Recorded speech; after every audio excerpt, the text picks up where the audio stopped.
UP board class channel पर आप सभी का हार्दिक स्वागत है। बच्चों, इस वीडियो में हम यूपी बोर्ड के कक्षा 10वीं के गणित के अध्याय 4 द्विघात समीकरण की प्रश्नावली 4.3 के सभी प्रश्नों को हल करेंगे। तो वीडियो को पूरा एंड तक देखिएगा, जिससे आपको प्रश्नावली 4.3 के सभी प्रश्नों के हल आसानी से समझ में आ जाएंगे। प्रश्न एक में दोस्तों हमसे कहा गया है, यदि निम्नलिखित द्विघात समीकरणों के मूलों का अस्तित्व हो तो इन्हें पूर्ण वर्ग बनाने की विधि द्वारा ज्ञात कीजिए। दोस्तों, पूर्ण वर्ग बनाने की विधि को हमने अध्याय 4 के परिचय के वीडियो में समझा था। आपने हमारे अध्याय 4 के परिचय का वीडियो नहीं देखा है तो उसे अवश्य देखें। ठीक है, उसको जो पूर्ण वर्ग बनाने की विधि उसे हम दोबारा से समझ लेते हैं। ठीक है, क्या होती है पूर्ण वर्ग बनाने की विधि? किसी भी समीकरण को, द्विघात समीकरण किस रूप का होता है? a गुणा एक्स की घात 2 धन बी एक्स धन सी बराबर 0 इस रूप का होता है। तो हम क्या करते हैं, दोनों तरफ a का भाग दे देते हैं। ठीक है, तो a गुणा एक्स की घात 2 में a का भाग देंगे तो क्या बचेगा, एक्स की घात 2। ठीक है, फिर b x में a का भाग देंगे तो b बटा a गुणा x हो जाएगा, धन c में a का भाग देंगे तो a हो जाएगा, और शून्य में a का भाग देंगे तो शून्य ही मिलेगा। ठीक है, अब हमें क्या करना होता है, जो x का गुणांक होगा, ठीक है, a का भाग, पहले तो यहाँ समझिए, a का जो भाग दिया वो बेसिकली क्या था, हमारा x की घात 2 का जो गुणांक था उससे भाग दिया। ठीक है, अब भाग देने पे ये मिल गया हमको। अब जो x का गुणांक होगा, क्या होगा यहाँ पर, b बटे उसका आधे का वर्ग। ठीक है, समझिए, b बटा a का आधा क्या होगा, b बटा 2a, उस पूरे का वर्ग, उसको हम जोड़ेंगे और घटाएंगे। ठीक है, तो उसको हमने जोड़ा और घटाया, b बटा 2a के होल वर्ग को जोड़ा और घटाया, एक ही बात है, एक ही चीज को। तो हमें किस रूप में मिल जाएगा, x धन b बटा 2a का होल स्क्वायर। ये देखिए, एक्स स्क्वायर धन b बटा ए एक्स धन b बटा 2a का होल स्क्वायर जो है वो होता है x धन b बटा 2a का होल स्क्वायर। ये हमने सिद्ध किया था अध्याय 4 के परिचय के वीडियो में, उसे अवश्य देखें। फिर जो बाकी बच जाएगा उसको हम लिख देंगे माइनस b बटे 2a का होल स्क्वायर धन c बटा a बराबर 0। फिर हम इसको हल कर लेंगे। ठीक है, तो ये विधि है। लेकिन दोस्तों, मैं आपको बता देता हूँ, पूर्ण वर्ग बनाने की विधि जो है सबसे मुश्किल विधि है। ठीक है, तो जब तक कहा नहीं जाएगा तब तक हम इस विधि का उपयोग नहीं करेंगे, क्योंकि इस प्रश्न में हमसे कहा गया है कि पूर्ण वर्ग बनाने की विधि द्वारा ज्ञात कीजिए। तो हमें इस प्रश्न को पूर्ण वर्ग बनाने की विधि से ही हल करना है। पर जिन सवालों में विधि के बारे में नहीं कहा जाएगा, उसमें हम इस विधि का उपयोग नहीं करेंगे। ठीक है, पर हम इस प्रश्न को बड़ी आसानी से हल करेंगे, आपको पूरा समझ में आएगा। तो आइए दोस्तों, प्रश्न के पहले भाग को हल कर लेते हैं। प्रश्न के पहले भाग में हमें द्विघात समीकरण दे रखा है, 2 गुणा एक्स की घात 2 माइनस 7x धन 3 बराबर 0। ठीक है, तो हमें a से भाग देना होता है। a क्या होता है, एक्स की घात 2 का गुणांक, तो वो क्या है यहाँ पर 2, तो 2 का भाग देंगे। ठीक है, दोनों तरफ 2 का भाग देंगे, तो 2 गुणा एक्स की घात 2 में 2 का भाग देंगे तो एक्स की घात 2 बचेगा, माइनस 7x में 2 का भाग देंगे तो माइनस 7 बटा 2x हो जाएगा, धन 3 में 2 का भाग देंगे तो 3 बटा 2, और शून्य में 2 का भाग देंगे तो शून्य ही मिलता है हमको। अब हमें क्या करना होगा, जो x का गुणांक होगा, ठीक है, यहाँ पर क्या x का गुणांक 7/2, उसमें 2 का और भाग देंगे और पूरे का वर्ग लेंगे, यानी कि 7/4 का वर्ग, 7/4 के वर्ग को जोड़ेंगे और घटाएंगे बाईं तरफ। ठीक है, तो हमने x की घात 2 को वही लिखा, माइनस 7/2x को वही लिखा, और 7/4 का वर्ग जो है उसको जोड़ दिया और घटा दिया 7/4 के वर्ग को। तो इस समान चीज से जोड़ेंगे घटाएंगे तो कोई फर्क नहीं पड़ेगा, और धन 3/2 हमने लिख दिया। अब देखिए, जो शुरू के 3 पद हैं वो a स्क्वायर माइनस 2ab धन b स्क्वायर के रूप में है। यहाँ पर a हो जाएगा x और b हो जाएगा 7/4। ठीक है, तो इसको हम लिख सकते हैं a माइनस बी का होल वर्ग, यानी कि x माइनस 7/4 का होल वर्ग, और बाकी की चीज को वैसे की वैसे लिख दिया, माइनस 7/4 का होल वर्ग धन 3/2। ठीक है, वैसे की वैसे लिख दिया। अब x माइनस 7/4 के होल वर्ग को वैसे ही वैसे लिख दिया। 7/4 का वर्ग कितना हो जाएगा, 7 का वर्ग हो जाएगा 49, और 4 का वर्ग हो जाएगा 16, तो हमने लिख दिया माइनस 49/16, माइनस का चिन्ह पहले से ही लगाए, और धन 3/2 है बराबर 0। अब इन दोनों को हम दाईं तरफ ले जाते हैं, माइनस 49/16 और धन 3/2 को। ठीक है, तो माइनस 49/16 हो जाएगा धन का 49/16, और धन के 3/2 हो जाएगा माइनस 3/2। अब नीचे कॉमन क्या आ रहा है, दाईं तरफ देखिए, बाईं तरफ तो वही रहेगा जो था, दाईं तरफ देखो, यहाँ पर 16, यहाँ पर 2 है, तो 16 कॉमन आएगा, तो 49 तो वही रहेगा, माइनस 3। ठीक है, अब 2 को 16 बनाने के लिए कितने का गुणा करना पड़ेगा, 8 का, तो फिर ऊपर हमने 3 का गुणा कर दिया 8 से। ठीक है, अब x माइनस 7/4 का होल वर्ग तो वही रहा, 49 माइनस 3 8 24, तो हमने लिख दिया 24/16। अब 49 में से 24 गए तो बचेंगे 25, तो ये हो जाएगा 25/16। अब दोनों तरफ अंडर रूट ले लेंगे, ठीक है, वर्गमूल ले लेंगे तो ये तो वर्ग हट जाएगा और ये और 25 और 16 का अंडर रूट लग जाएगा। ठीक है, और 25 और 16 का अंडर रूट लगाएंगे तो 25 का अंडर रूट होता है 5। ठीक है, और 16 का होता है 4। ठीक है, और हम वर्गमूल या तो प्लस माइनस लिखना पड़ता है, ये हम जानते हैं। तो x माइनस 7/4 किसके बराबर हो जाएगा, प्लस माइनस 5/4 का। ठीक है, क्योंकि 25 का अंडर रूट आ जाएगा 5 और 16 का अंडर रूट आ जाएगा 4। ठीक है, तो ये हो जाएगा 5/4।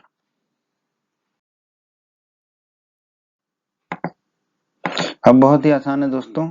ठीक है, हमने जो निकाला था वो लिख दिया, x माइनस 7/4 बराबर प्लस माइनस 5/4। ठीक है, तो इसका मतलब क्या होगा, या तो x माइनस 7/4 किसके बराबर है, धन के 5/4 के, या फिर ऋण के 5/4 के। ठीक है, तो दोनों को हल कर लेंगे। तो पहले इसको हल कर लेते हैं।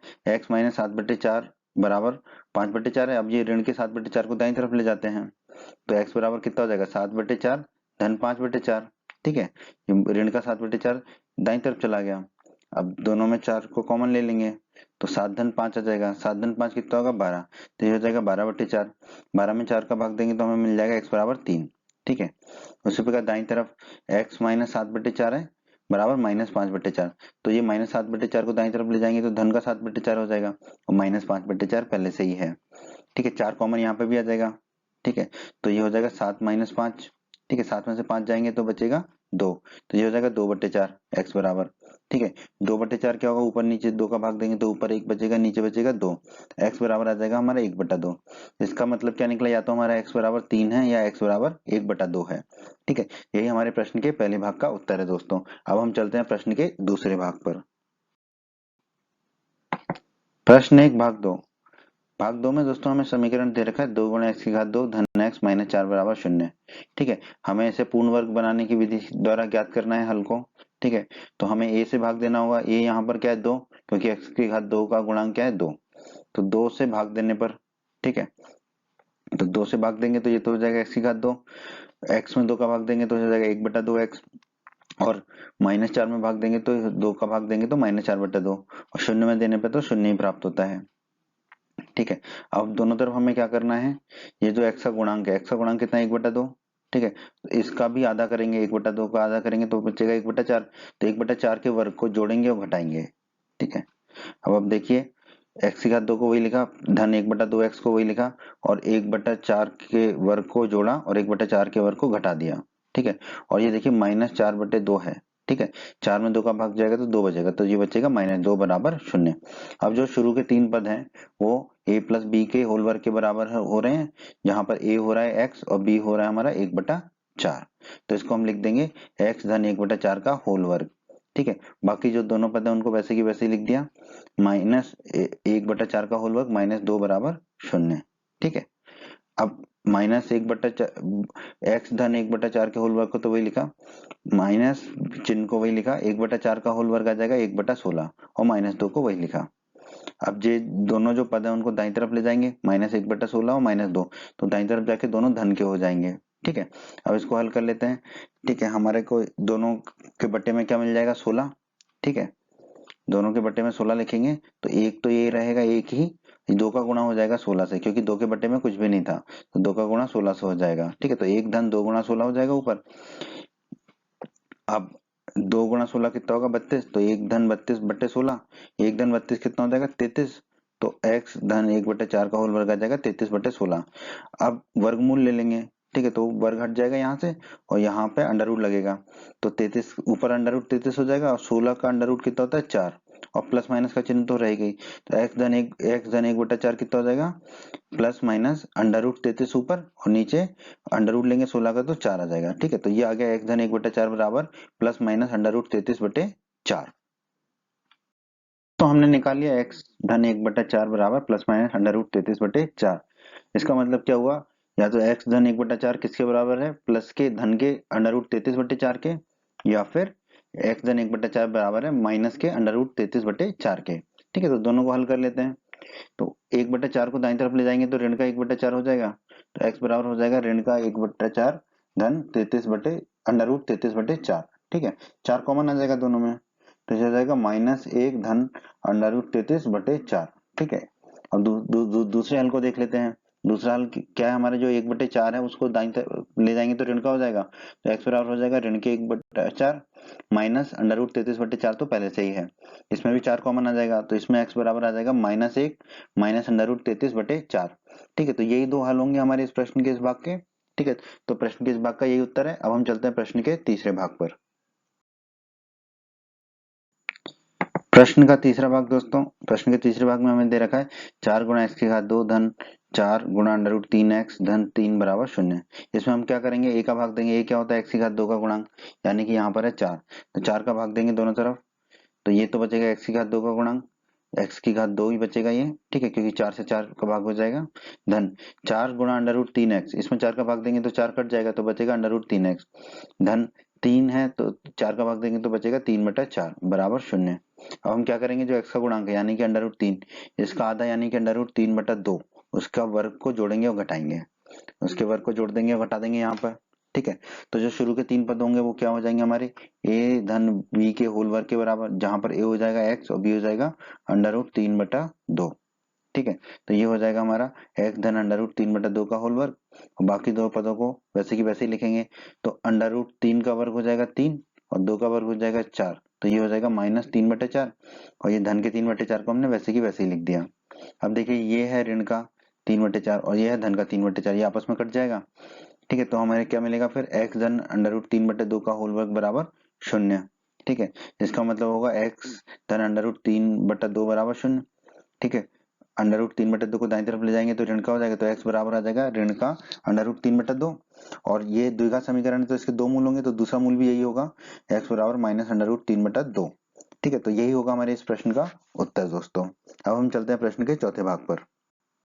का चौथा और अंतिम भाग, यहाँ पर हमें समीकरण दे रखा है द्विघात समीकरण 2 गुणा x की घात 2 धन x धन 4 बराबर 0। तो हम क्या करेंगे, x की घात 2 का जो गुणांक है यानी कि 2, इसका भाग देंगे दोनों तरफ 2 का। ठीक है, तो 2 गुणा x की घात 2 में 2 का भाग देंगे तो x की घात 2 बचेगा, धन x में 2 का भाग देंगे तो 1/2x, धन 4 में 2 का भाग देंगे तो 4/2, और 0 में देंगे तो 0 ही आता है, 0 में 2 का भाग देंगे तो। अब हम क्या करेंगे, जो x का गुणांक है यानी कि 1/2, इसका आधा कितना होगा 1/4, तो 1/4 का वर्ग जो होगा उसको जोड़ेंगे और घटाएंगे, तो x की घात 2 धन 1/2x और 1/4 का वर्ग को जोड़ दिया और 1/4 के वर्ग को घटा दिया, धन 4/2 कितना हो जाएगा 2 बराबर 0। अब देखिए जो शुरू के 3 पद हैं, ठीक है, ये a धन b के होल वर्ग के पद हैं, a स्क्वायर धन 2ab धन b स्क्वायर, a हो जाएगा x और b हो जाएगा 1/4, तो ये हमें मिल जाएगा x धन 1/4 का होल वर्ग। बाकी पदों को हमने वैसे ही लिख दिया, -1/4 का होल वर्ग धन 2, -1/4 का होल वर्ग धन 2। अब 1/4 का होल वर्ग कितना हो जाएगा 1/16। ठीक है, धन 2 को वैसे ही लिख दिया। अब -1/16 और धन 2 को दाईं तरफ ले जाएंगे तो ये हो जाएगा हमारा धन का 1/16 और -2। ठीक है, चिन्ह बदल जाएंगे। अब दोनों में 16 कॉमन ले लेंगे, दोनों में 16 कॉमन ले लेंगे। ठीक है, तो 1/16 था तो यहाँ तो एक ही बचेगा, 2 के बट्टे में कुछ नहीं था तो 2 का गुणा 16 से हो जाएगा, तो ये हो जाएगा 1 - 2 गुणा 16, बट्टे में 16 आ जाएगा। अब 2 गुणा 16 कितना होता है 32, तो ये हो जाएगा 1 - 32/16, एक में से 32 जाएगा तो कितना बचेगा -31, तो ये आ जाएगा -31/16। तो x धन 1/4 का होल वर्ग हमारा आ जाएगा -31/16। तो दोस्तों हमारा आ गया x धन 1/4 का होल वर्ग बराबर -31/16। दोस्तों हम जानते हैं किसी भी वास्तविक संख्या का वर्ग ऋणात्मक नहीं हो सकता। ठीक है, किसी का भी वर्ग लेंगे हम जानते हैं वो हमेशा धनात्मक ही होता है। इसका मतलब जो है x धन 1/4 का मान जो है वास्तविक नहीं होगा। ठीक है, क्योंकि अगर ये x धन 1/4 वास्तविक होता तो इसका वर्ग -31/4 नहीं होता, ऋणात्मक नहीं होता। और x धन 1/4 का मान वास्तविक नहीं है, इसका मतलब क्या है, x का मान वास्तविक नहीं होगा। ठीक है, x का मान वास्तविक नहीं होगा तो हम कह सकते हैं दिए हुए समीकरण का कोई वास्तविक मूल नहीं होगा, क्योंकि x का मान वास्तविक नहीं मिला हमें। तो हमारे प्रश्न के इस भाग का क्या उत्तर होगा, अतः दिए हुए समीकरण का कोई अस्तित्व नहीं है। अतः दिए हुए समीकरण का कोई अस्तित्व नहीं है मतलब उसका कोई वास्तविक मूल नहीं है।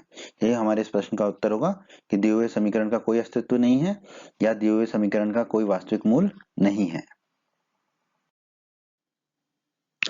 बच्चों, अगर आप हमारे यूपी बोर्ड क्लास चैनल पर नए हैं और आपने अभी तक हमारे यूपी बोर्ड क्लास चैनल को सब्सक्राइब नहीं किया है, तो जल्दी से सब्सक्राइब बटन को दबाकर यूपी बोर्ड क्लास चैनल को सब्सक्राइब कर लीजिए और बेल आइकन को भी दबा दीजिए। इससे आपको क्या फ़ायदा होगा, जब भी हमारा कोई नया वीडियो आएगा तो उसका नोटिफिकेशन सबसे पहले आपको मिलेगा। और जब भी आप यूट्यूब में वीडियोज़ को सर्च करेंगे तो आपको हमारे चैनल के वीडियोज़ ऊपर नज़र आने लगेंगे। बच्चों, इस अध्याय के बाकी सभी वीडियोस को देखने के लिए आप कभी भी आई बटन पर क्लिक कर सकते हैं। आई बटन पर क्लिक करने से आपको इस अध्याय के बाकी सभी वीडियोस के लिंक मिल जाएंगे। प्रश्न 2 में दोस्तों हमसे कहा गया है उपयुक्त प्रश्न 1 में दिए गए द्विघात समीकरणों के मूल द्विघाती सूत्र का उपयोग करके ज्ञात कीजिए। दोस्तों, द्विघाती सूत्र बहुत ही महत्वपूर्ण है आपके लिए, कक्षा 10 में ही नहीं, आगे की कक्षाओं के लिए भी। ठीक है, तो द्विघाती सूत्र क्या होता है ये हमने अध्याय 4 के परिचय में पढ़ा था, दोबारा से उसको फिर से समझ लेते हैं। ठीक है, तो प्रश्न 1 में दोस्तों हमें 4 भाग दिए गए थे, तो चारों भागों में जो द्विघात समीकरण है उन सबके मूल हमें ज्ञात करने हैं अब द्विघाती सूत्र से।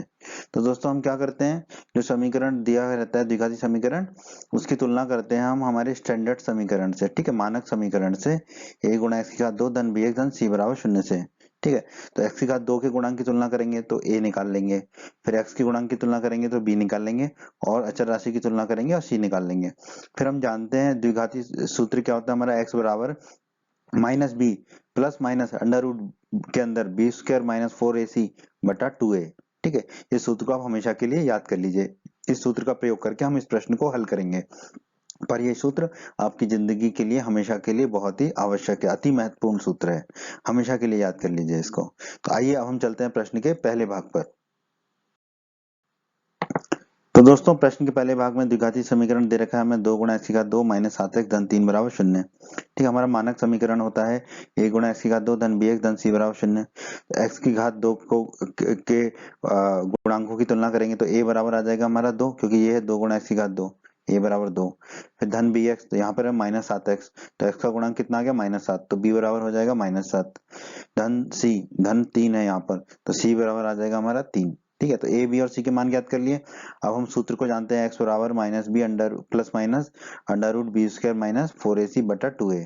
सबके मान रख देंगे, तो x बराबर माइनस का चिन्ह है तो माइनस का चिन्ह लगा दिया, b कितना -7 तो कोष्टक में लिख दिया -7, प्लस माइनस अंडर रूट बना लिया, बी स्क्वायर, बी है -7 तो -7 का स्क्वायर माइनस 4ac, 4 4 को तो 4 लिखा, a कितना है 2 तो गुणा 2, c कितना है 3 तो गुणा 3 बटे 2a, 2 गुणा 2 क्योंकि a है हमारा 2। ठीक है, अब इसको हल कर लेते हैं।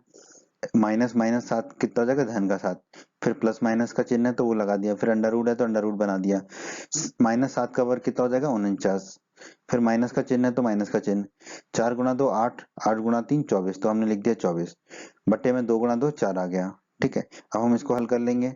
x बराबर 7 को वही लिखा प्लस माइनस अंडर रूट के अंदर 49 में से 24 जाएगा तो बचेगा 25, अंडर रूट 25 बचा बटे में 4। अब हम जानते हैं अंडर रूट 25 कितना होता है 5।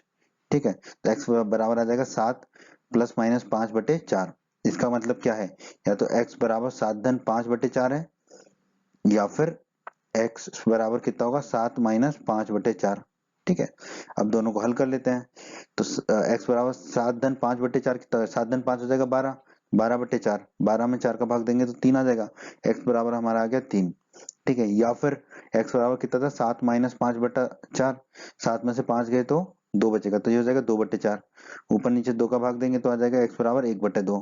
तो ये हमारा उत्तर होगा x बराबर 3 या x बराबर 1 बटा 2। तो ये होगा हमारा प्रश्न के पहले भाग का उत्तर। देखो कितना आसान है दोस्तों। ठीक है, तो जब तक कुछ नहीं कहा जाए मैं तो आपसे कहूंगा कि आप इसी सूत्र का प्रयोग करके हलों को निकालो, लेकिन जब कहा जाएगा कि दूसरी विधियों से करना है तो फिर उन्हीं विधियों से करना होगा, परंतु यदि विधि नहीं कही गई है तो ये विधि से करना बहुत ही आसान होता है दोस्तों। आइए अब हम चलते हैं प्रश्न के दूसरे भाग पर। प्रश्न के दूसरे भाग में हमें समीकरण दिया है दोस्तों 2 गुणा एक्स की घात 2 धन एक्स माइनस 4 बराबर 0। मानक समीकरण a गुणा एक्स की घात 2 धन bx धन c बराबर 0। पदों की तुलना कर लेते हैं, एक्स की घात 2 के गुणांक की तुलना करेंगे तो a बराबर आ जाएगा, क्योंकि यहाँ है 2 गुणा एक्स की घात 2 तो a बराबर आ जाएगा 2। ठीक है, यहाँ है धन bx, यहाँ है धन x, तो x का गुणांक कितना है 1 तो b आ जाएगा 1। ठीक है, यहाँ है धन c और यहाँ है ऋण 4 अचर राशि है -4 तो c बराबर -4 आ जाएगा। अब हम जानते हैं सूत्र क्या होता है, द्विघाती सूत्र x बराबर -b plus minus under root के अंदर b स्क्वायर माइनस 4ac बटे 2a। ठीक है, सबके मान रख देंगे तो x बराबर माइनस का चिन्ह लगा दिया, b कितना 1 तो b की जगह रख दिया 1। ठीक है, plus minus under root b square, b की जगह 1 तो 1 का square minus 4ac minus 4 a की जगह लिख देंगे 2 क्योंकि a है 2, c है -4 तो c की जगह रख दिया -4 बटे में 2 है तो बटे में 2 गुणा 2 क्योंकि a है हमारा 2। अब हम इसको हल कर लेते हैं, ये हो जाएगा -1 प्लस माइनस का चिन्ह लगा दिया। अब अंडर रूट के अंदर 1 का वर्ग 1 हो गया। अब ये देखिए ये माइनस है और ये भी माइनस है तो धन का चिन्ह हो जाएगा। 4 गुणा 2 8, 8 चौके 32 तो यहाँ आ गया 32 बटे में 2 गुणा 2 हो गया 4। ठीक है, अब 1 धन 32 कितना हो जाएगा 33 तो x बराबर हो जाएगा -1 प्लस माइनस अंडर रूट 33 बटे 4। ठीक है, इसका मतलब क्या होगा, या तो x बराबर -1 धन 33 धन अंडर रूट 33 बटे 4 है, या फिर माइनस का चिन्ह लेंगे, या फिर क्या होगा x बराबर आ जाएगा हमारा -1 माइनस अंडर रूट 33 बटे 4। ठीक है, तो ये दो हल होंगे हमारे इस प्रश्न के, तो ये प्रश्न के दूसरे भाग का यही उत्तर होगा हमारा दोस्तों। अब हम चलते हैं प्रश्न के तीसरे भाग पर। आइए दोस्तों प्रश्न के तीसरे भाग को हल कर लेते हैं। यहाँ हमें द्विघात समीकरण दे रखा है 4 गुणा x की घात 2 धन 4 गुणा अंडर रूट 3x धन 3 बराबर 0। मानक समीकरण है हमारा a गुणा x की घात 2 धन bx धन c बराबर 0। x की घात 2 के गुणांक a है, यहाँ पर है 4, 4 गुणा x की घात 2 तो a बराबर हो गया 4। फिर धन x का गुणांक कितना है 4 रूट 3 तो b हो जाएगा हमारा 4 रूट 3। अचर राशि है 3 तो c हो जाएगा हमारा 3। अब हम सूत्र जानते हैं द्विघाती सूत्र, x बराबर -b plus minus under root के अंदर b स्क्वायर माइनस 4ac बटे 2a। ठीक है, सबके मान रख देंगे, x बराबर b का मान रख देंगे 4 अंडर रूट 3। ठीक है, माइनस का चिन्ह है -b है तो -4 अंडर रूट 3 प्लस माइनस का चिन्ह है लगा दिया। फिर अंडर रूट के अंदर b स्क्वायर, b है 4 अंडर रूट 3 तो लिख दिया 4 अंडर रूट 3 का square minus 4ac minus 4 a की जगह रख दिया 4 और c की जगह रख दिया 3 तो 4 गुणा 3 हो गया बटे में है 2a 2 गुणा 4 क्योंकि a का मान है 4। इसको हल कर लेते हैं तो x बराबर -4 अंडर रूट 3 तो वही रहेगा, प्लस माइनस का चिन्ह वही रहेगा। अंडर रूट के अंदर अब देखिए 4 का वर्ग हो जाएगा 16 और अंडर रूट 3 का वर्ग हो जाएगा 3 तो 16 गुणा 3 हो जाएगा 48 तो हमने लिख दिया 48। फिर माइनस का चिन्ह है 4 चौक 16, 16 तिया 48 तो लिख दिया 48 बटे 2 गुणा 4 हो जाएगा 8। अब अंडर रूट के अंदर देखिए 48 माइनस 48 है। ठीक है, तो 48 माइनस 48 कितना हो जाएगा 0 और 0 का अंडर रूट 0। ठीक है, तो क्या बचेगा -4 अंडर रूट 3 प्लस माइनस 0 बटे 8। ठीक है, किसी भी चीज में 0 को जोड़े या घटाए कोई फर्क नहीं पड़ता। तो x बराबर क्या आ जाएगा -4 अंडर रूट 3 बटे 8। ठीक है, 4 में 8 का भाग देंगे तो नीचे 2 जाएगा। ठीक है, ऊपर नीचे 4 का भाग देंगे तो ऊपर से 4 चला जाएगा नीचे 2 बचेगा तो x बराबर आ जाएगा -√3/2। ठीक है, तो हमारा उत्तर होगा x बराबर -√3/2 या x बराबर या और कह लेंगे हम, और x बराबर -√3/2 क्योंकि इसके दो मूल होंगे, द्विघाती समीकरण है। ठीक है, तो हमारा उत्तर होगा x बराबर -√3/2 और x बराबर -√3/2 मतलब दोनों मूल बराबर होंगे। ठीक है, तो यही होगा प्रश्न के तीसरे भाग का उत्तर। अब हम चलते हैं प्रश्न के चौथे भाग पर। प्रश्न का चौथे भाग में हमें समीकरण दे रखा है 2 गुणा x की घात 2 धन x धन 4 बराबर 0। मानक समीकरण लिख लिया हमने। ठीक है, x की घात 2 का गुणांक कितना है यहाँ पर 2 तो a बराबर हो जाएगा हमारा 2। ठीक, x का गुणांक कितना है हमारा x ही है तो b बराबर हो जाएगा 1 और अचर राशि है 4 तो c बराबर हो जाएगा 4। अब हम जानते हैं द्विघाती सूत्र क्या होता है हमारा, x बराबर -b plus minus under root के अंदर b स्क्वायर माइनस 4ac बटे 2a। सबके मान रख देंगे, x बराबर माइनस का चिन्ह है b कितना है 1 तो हो गया -1 प्लस माइनस अंडर रूट के अंदर b स्क्वायर यानी कि b है 1 तो 1 का स्क्वायर -4ac है तो 4 a की जगह रख देंगे 2 गुणा 2 c की जगह रख देंगे 4 गुणा 4 बटे 2a है तो 2 गुणा 1 की मान है 2 तो 2 गुणा 2 हो जाएगा। इसको हल कर लेते हैं तो x बराबर आ जाएगा -1 प्लस माइनस का चिन्ह वही, अंडर रूट के अंदर क्या आएगा 1 का वर्ग हो जाएगा 1 माइनस 4 गुणा 2 8 गुणा 4 32 तो -32 बटे 2 गुणा 2 4। ठीक है, अब 1 में से 32 जाएगा तो 31 बचेगा तो ये हो जाएगा -1 प्लस माइनस अंडर रूट के अंदर आ जाएगा -31 बटे 4। अब अंडर रूट के अंदर क्या आ गया -31, अंडर रूट के अंदर 31, अंडर रूट के अंदर ऋणात्मक संख्या हो नहीं सकती, तो अगर अंडर रूट के अंदर ऋणात्मक संख्या है तो x का मान क्या है वास्तविक नहीं होगा। ठीक है, तो हम कह सकते हैं दिए हुए समीकरण का कोई वास्तविक मूल नहीं होगा, अर्थात दिए हुए समीकरण का कोई अस्तित्व ही नहीं होगा। यही हमारे प्रश्न के इस भाग का उत्तर होगा कि कोई वास्तविक मूल नहीं होगा या समीकरण का कोई अस्तित्व नहीं होगा। प्रश्न 3 बहुत ही आसान प्रश्न है दोस्तों। प्रश्न 3 के दो भाग हैं। हमें कहा गया है निम्न समीकरणों के मूल ज्ञात कीजिए। ठीक है, तो हम क्या करेंगे, दोनों भागों में पहले समीकरण को द्विघात समीकरण के रूप में लिखेंगे, फिर द्विघाती सूत्र से उसको हल कर लेंगे। बहुत ही आसान है। तो आइए प्रश्न के पहले भाग को हल करते हैं। हमें समीकरण दे रखा है x माइनस एक बटा एक्स बराबर 3। ठीक है, अब x को कॉमन ले लेंगे बाई तरफ, तो x के बटे में कुछ नहीं है यहाँ पर, तो ये हो जाएगा x गुणा x मतलब x की घात 2। ठीक है, माइनस एक बटा एक्स, यहाँ बटे में एक्स है तो ये तो एक ही रहेगा। ठीक है, और दोनों के बटे में आ जाएगा एक्स। ठीक है, बराबर 3। अब क्या करेंगे, एक्स को दाईं तरफ ले जाएंगे तो ऊपर चला जाएगा, तो एक्स की घात 2 माइनस एक बराबर हो जाएगा 3x। ठीक है, अब ये 3x को हम बाईं तरफ ले आते हैं तो ऋण का हो जाएगा, तो ये हो जाएगा एक्स की घात 2 माइनस एक तो पहले से ही है, माइनस का 3x और आ गया क्योंकि ये 3x बाईं तरफ आया तो ऋण का हो गया, बराबर 0। तो इसको हम लिख सकते हैं x की घटती हुई घातों के क्रम में x की घात 2 माइनस 3x को लिख दिया, फिर माइनस एक बराबर 0। ठीक है, अब मानक समीकरण हमारा होता है a गुणा x की घात 2 धन bx धन c बराबर 0। ठीक है, x की समान घातों की तुलना कर लेंगे, गुणांकों की तुलना कर लेंगे, तो x की घात 2 का गुणांक कितना है यहाँ पर 1 है, तो a बराबर हो जाएगा 1। फिर है ये माइनस 3x, तो x का गुणांक है माइनस 3, तो b बराबर हो जाएगा माइनस 3। अचर राशि है माइनस एक, तो c बराबर हो जाएगा माइनस एक। अब हम जानते हैं द्विघाती सूत्र क्या होता है हमारा, x बराबर minus B plus minus under root के अंदर बी स्क्वायर माइनस 4ac बटा 2a। ठीक है, ए बी सी के मान रख देते हैं यहाँ पर, x बराबर हो जाएगा माइनस का चिन्ह आ गया, b की जगह क्या रख देंगे माइनस 3, तो हमने कोष्टक में रख दिया minus 3 plus minus under root के अंदर बी स्क्वायर माइनस 4ac मतलब बी स्क्वायर मतलब माइनस 3 का स्क्वायर माइनस 4ac, 4 लिख दिया 4 लिख दिया, a कितना है 1 तो गुणा 1, सी कितना माइनस एक तो गुणा माइनस एक, बटे में कितना है 2a तो 2 गुणा ए 1 है तो 1 कर दिया। अब हम इसको हल कर लेते हैं, तो ये देखिए माइनस से माइनस कट जाएगा तो ये हो जाएगा 3, प्लस माइनस का चिन्ह लगा दिया, माइनस 3 का वर्ग हो जाएगा 9। अब ये देखिए माइनस 4 और माइनस माइनस कट जाएगा, ठीक है, धन हो जाएगा, और 4 गुणा 1 हो जाएगा 4, तो ये लिख दिया 4 बटे 2। 9 धन 4 कितना हो जाएगा अंडर रूट के अंदर 13, तो ये आ गया हमारा x बराबर 3 प्लस माइनस अंडर रूट 13 बटे 2।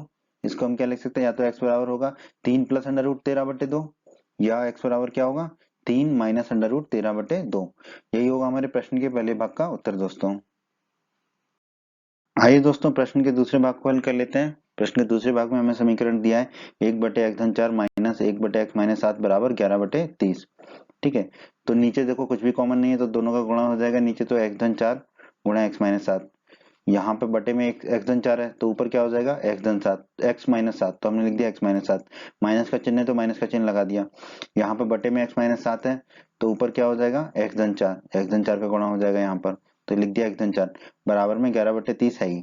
ठीक है, अब कोष्टक खोल लेते हैं, तो हो गया एक्स माइनस 7 माइनस एक्स और माइनस 4 हो जाएगा, बटे में जो था वही लिख दिया बराबर 11 बटे 30। अब देखिए ये एक्स धन का है और ये एक्स ऋण का है, दोनों आपस में कट जाएंगे। ठीक है, और माइनस 7 और माइनस 4 हो जाएगा माइनस 11, बटे में जो था वही लिख दिया बराबर 11 बटे 30। ठीक है, अब ये देखिए ये 11 ये 11 काट सकते हैं। ठीक है, ये दोनों को काट देंगे तो क्या मिलेगा हमें माइनस 1 बटा एक्स धन 4 गुणा एक्स माइनस 7 बराबर 1 बटा 30। अब 30 का गुणा यहाँ कर देंगे बाई तरफ, ऊपर चला जाएगा 30, और एक्स धन 4 गुणा एक्स माइनस 7 को दाई तरफ ले जाएंगे तो ऊपर गुणा हो जाएगा, तो एक माइनस 1 गुणा 30 हो जाएगा माइनस 30, और 1 गुणा एक्स धन 4 गुणा एक्स माइनस 7 हो जाएगा, एक्स एक का किसी चीज में भी गुणा करो तो वही मिलेगा एक्स धन 4 गुणा एक्स माइनस 7। अब हम क्या करते हैं बस पलट देते हैं, तो एक्स धन 4 गुणा एक्स माइनस 7 को बाई तरफ ले आए और माइनस 30 को दाई तरफ ले गए। ठीक है, तो एक्स धन 4 गुणा एक्स माइनस 7 बराबर हो गया माइनस 30। अब कोष्टक खोल लेते हैं, तो एक्स गुणा एक्स हो जाएगा एक्स की घात 2, एक्स गुणा माइनस 7 हो जाएगा माइनस 7x, 4 गुणा एक्स हो जाएगा 4x, और 4 गुणा माइनस 7 हो जाएगा माइनस 28 बराबर माइनस 30 है।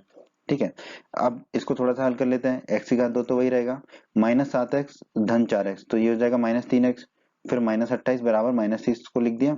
अब माइनस 30 को बाई तरफ ले आते हैं तो धन का 30 हो जाएगा। ठीक है, तो एक्स की घात 2 माइनस 3x माइनस 28 को भी लिख दिया, और यहाँ पर माइनस 30 दाई तरफ आके हो गया धन का 30 बराबर 0। ये धन का 30 है ये माइनस 28, तो धन के 2 बचेंगे, तो एक्स की घात 2 माइनस 3x तो वही रहेगा माइनस 28, और धन 30 को किया तो हमने धन 2 बराबर 0 मिल गया हमें, तो ये हमारा हो गया द्विघात समीकरण। अब इसको द्विघाती सूत्र से हम हल करके इसके मूल ज्ञात कर लेंगे।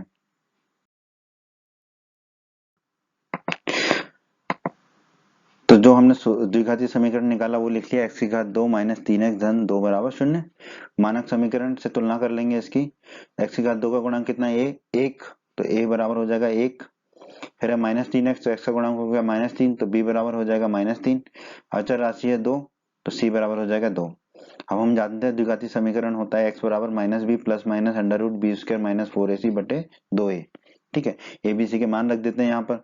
x बराबर हो जाएगा, माइनस का चिन्ह तो वही रहा, b की जगह रख देंगे -3, तो हमने रख दिया -3, प्लस माइनस का चिन्ह वही रखा, फिर अंडर रूट लगा दिया बी स्क्वायर यानी कि -3 का स्क्वायर माइनस 4ac, तो 4 की जगह 4 रख दिया, a की जगह 1 रख दिया और c की जगह 2 रख दिया, तो ये हो गया 4 गुणा 1 गुणा 2 बटे 2a।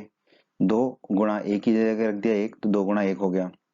अब ये माइनस से माइनस कटेगा, तो x बराबर हो जाएगा 3 प्लस माइनस अंडर रूट के अंदर बी स्क्वायर मतलब -3 का स्क्वायर, -3 का स्क्वायर कितना हो जाएगा 9, तो हमने लिख दिया 9 माइनस 4 गुणा 1 4 होता है, गुणा 2 8, तो -8 हो जाएगा ये। ठीक है, बटे में 2 गुणा 1 2 हो जाएगा, 9 में से 8 गए तो कितना बचेगा 1, तो ये हो जाएगा 3 प्लस माइनस अंडर रूट 1 बटे 2, अंडर रूट एक ही होता है, तो x बराबर आ जाएगा 3 प्लस माइनस 1 बटे 2। इसका मतलब क्या हुआ, या तो x बराबर 3 धन 1 बटे 2 है। ठीक है, 3 धन 1 बटे 2 है, तो इसको पहले हल कर लेते हैं। 3 धन 1 हो जाएगा 4, तो ये हो गया 4 बटे 2, 4 बटे 2 होता है 2, तो x बराबर या तो 2 है या फिर क्या है, x बराबर 3 माइनस 1 बटे 2, तो हमने लिख दिया 3 माइनस 1 बटे 2। 3 में से 1 जाएगा तो बचेगा 2, तो ये x बराबर होगा 2 बटे 2, 2 बटे 2 कितना होता है 1, तो या तो होगा x बराबर 1। ठीक है, तो हमारा उत्तर क्या होगा, या तो x बराबर 2 है या x बराबर 1 है। तो यही होगा हमारे इस प्रश्न का, इस भाग का उत्तर दोस्तों। प्रश्न 4 बहुत ही आसान प्रश्न है दोस्तों। प्रश्न 4 में हमसे कहा गया है 3 वर्ष पूर्व रहमान की आयु वर्षों में का व्युत्क्रम और अब से 5 वर्ष पश्चात आयु का व्युत्क्रम का योग 1/3 है, तो उसकी वर्तमान आयु ज्ञात कीजिए। तो दोस्तों व्युत्क्रम क्या होता है, व्युत्क्रम होता है 1/, में कोई भी चीज का व्युत्क्रम होगा उसका 1/, में। जैसे कि अगर आपकी आयु 15 साल है तो आपकी आयु का व्युत्क्रम होगा 1/15। ठीक है, जो आपकी आयु उसको बट्टे में रख देंगे। ठीक है, तो आइए इस प्रश्न को हल करते हैं और समझते हैं। हमें क्या ज्ञात करना है, वर्तमान आयु रहमान की, तो हमने मान लिया रहमान की वर्तमान आयु x वर्ष है। ठीक है, तो 3 वर्ष पूर्व रहमान की आयु कितनी होगी, x-3 ही होगी। ठीक है, तो हमने लिख दिया x-3, और 5 वर्ष पश्चात कितनी होगी रहमान की आयु, अभी x है तो 5 जोड़ देंगे, तो 5 वर्ष पश्चात होगी x धन 5। यहाँ तक तो सब क्लियर है। ठीक है, अब प्रश्न के अनुसार हमसे क्या कहा गया है, 3 वर्ष पूर्व जो रहमान की आयु का व्युत्क्रम है, 3 वर्ष पूर्व रहमान की आयु है x-3, तो उसका व्युत्क्रम क्या होगा 1/x-3। और प्रश्न में देखिए, और अब से 5 वर्ष पश्चात जो उसकी आयु का व्युत्क्रम है, 5 वर्ष पश्चात रहमान की आयु कितनी है x धन 5, तो इसका व्युत्क्रम क्या होगा 1/x धन 5 का योग मतलब दोनों को जोड़ दो, कितना 1/3, तो हमने लिख दिया बराबर 1/3। ठीक है, अब बस अब हमें इसको एक द्विघाती समीकरण बनाएंगे और उसको फिर द्विघाती सूत्र से हल करके x का मान ज्ञात करेंगे, वही रहमान की वर्तमान आयु होगी। तो देखिए x-3 है, x धन 5 है, कुछ भी कॉमन नहीं है तो दोनों का गुणा हो जाएगा नीचे, यहाँ पे जाएगा x धन 5 और यहाँ पे जाएगा x-3, तो यहाँ पे लिख दिया x धन 5 और यहाँ पे लिख दिया x-3, और बट्टे में x-3 गुणा x धन 5 बराबर में कितना है 1/3। ठीक है, कोष्टक को खोल लेंगे तो देखो x धन x कितना हो जाएगा 2x, 5 में से 3 जाएगा तो कितना बचेगा 2। ठीक है, बट्टे में जो था वही लिख दिया, बराबर में जो था वही लिख दिया 1/3। ठीक है, अब क्रॉस में गुणा कर लेते हैं, तो 3 का गुणा हो जाएगा 2x धन 2 से, तो 3 का गुणा कर दिया 2x धन 2 से, और 1 का गुणा होगा x-3 गुणा x धन 5 से, तो 1 का गुणा किसी से भी करें तो वही मिलेगा, तो हमें क्या मिलेगा x-3 गुणा x धन 5, वो लिख दिया हमने। अब कोष्टक को खोल लेते हैं, 3 गुणा 2x होगा 6x, 3 गुणा 2 होगा 6। ठीक है, बराबर का चिन्ह लगा दिया, x गुणा x होगा x की घात 2, x गुणा 5 होगा 5x, -3 गुणा x होगा -3x, -3 गुणा 5 होगा -15। ठीक है, अब आप देखिए ये 6x धन 6 को हमने वही लिखा, बराबर x की घात 2 को वही लिखा, 5x है धन का और 3x है ऋण का। ठीक है, तो 5x में से 3x जाएंगे तो कितना बच गया 2x, और -15 को वैसे की वैसे ही लिख दिया। अब क्या करेंगे हम, जो 6x धन 6 है उसको दाईं तरफ ले आएंगे तो ये ऋण का हो जाएगा, तो -6x -6 हो जाएगा, और बाईं तरफ जो है शून्य बचेगा, तो दाईं तरफ x की घात 2 धन 2x -15 पहले से ही है, और ये 6x धन 6 आ जाएंगे दाईं तरफ तो, और -6x -6 हो जाएंगे। ठीक है, अब आप देखिए बराबर शून्य बराबर x की घात 2 को तो हमने वही लिखा, ये है 2x धन का, ये है 6x ऋण का, तो 6x ज्यादा है ऋण वाला, तो 2x में से -6x करेंगे तो हमें मिलेगा -4x। ठीक है, और ये -15 है और ये -6, -15 -6 हो जाएंगे -21, तो ये आ गया हमारा। अब बस इसको क्या कर लेते हैं, बराबर जीरो को दाईं तरफ लिख देते हैं। ठीक है, तो x की घात 2 -4x -21 बराबर 0, तो ये हमें द्विघाती समीकरण मिल गया। अब बस हम इसका हल कर लेंगे द्विघाती सूत्र से। दोस्तों हमने द्विघाती समीकरण निकाल लिया, x की घात 2 -4x -21 बराबर 0। इसको मानक समीकरण से तुलना कर लेंगे। ठीक है, तो x की घात 2 का गुणांक कितना है यहाँ पर 1, तो a बराबर हो जाएगा 1। ठीक है, फिर है -4x, तो x का गुणांक है -4, तो b बराबर हो जाएगा -4। ठीक है, अचर राशि है -21, तो c बराबर हो जाएगा -21। अब हम द्विघाती सूत्र को जानते हैं, x बराबर -b plus minus under root के अंदर b² -4ac बटा 2a। ठीक है, ए बी सी के मान पता है तो रख देंगे, x बराबर हो जाएगा, माइनस का चिन्ह आ जाएगा, b की जगह रख देंगे -4, तो हमने कोष्टक में रख दिया -4, फिर प्लस माइनस का चिन्ह लगा दिया, अंडर रूट के अंदर है b² मतलब -4 का स्क्वायर, -4ac तो -4, a की जगह 1 रख देंगे और c की जगह -21 रख देंगे, बटे में है 2a, तो 2 गुणा a का मान है 1, तो 2 गुणा 1 कर दिया। अब इसको हल कर लेते हैं, तो देखो ये -4 हो जाएगा धन का 4, प्लस माइनस का चिन्ह लगा दिया, अंडर रूट के अंदर -4 का वर्ग हो जाएगा 16, और ये माइनस और ये माइनस कटेगा तो धन का चिन्ह आ जाएगा, 4 गुणा 1 4 और 4 गुणा 21 84, तो हमने 84 लिख दिया, बटे में 2 गुणा 1 2 हो जाएगा। ठीक है, अब ये 16 धन 84 हो जाएंगे 100, तो ये आ जाएगा 4 प्लस माइनस अंडर रूट 100, क्योंकि 16 धन 84 हो गए 100 बटे में 2। ठीक है, अंडर रूट 100 होता है 10 हमें पता है, तो हमारा x आ जाएगा 4 प्लस माइनस 10 बटे 2।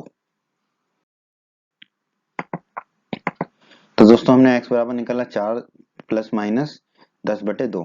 ठीक है, दोनों संभावनाओं को देख लेते हैं, तो या तो x बराबर 4 धन 10 बटे 2 होगा, या x बराबर 4 माइनस 10 बटे 2 होगा। ठीक है, तो x बराबर 4 धन 10 बटे 2 है, तो 4 धन 10 हो जाएगा 14, तो ये हो गया 14 बटे 2, 14 बटे 2 कितना हो जाएगा, x बराबर 7। अगर 4 माइनस 10 बटे 2 है x, तो 4 माइनस 10 हो जाएगा -6 बटे 2, -6 बटे 2 मतलब -3।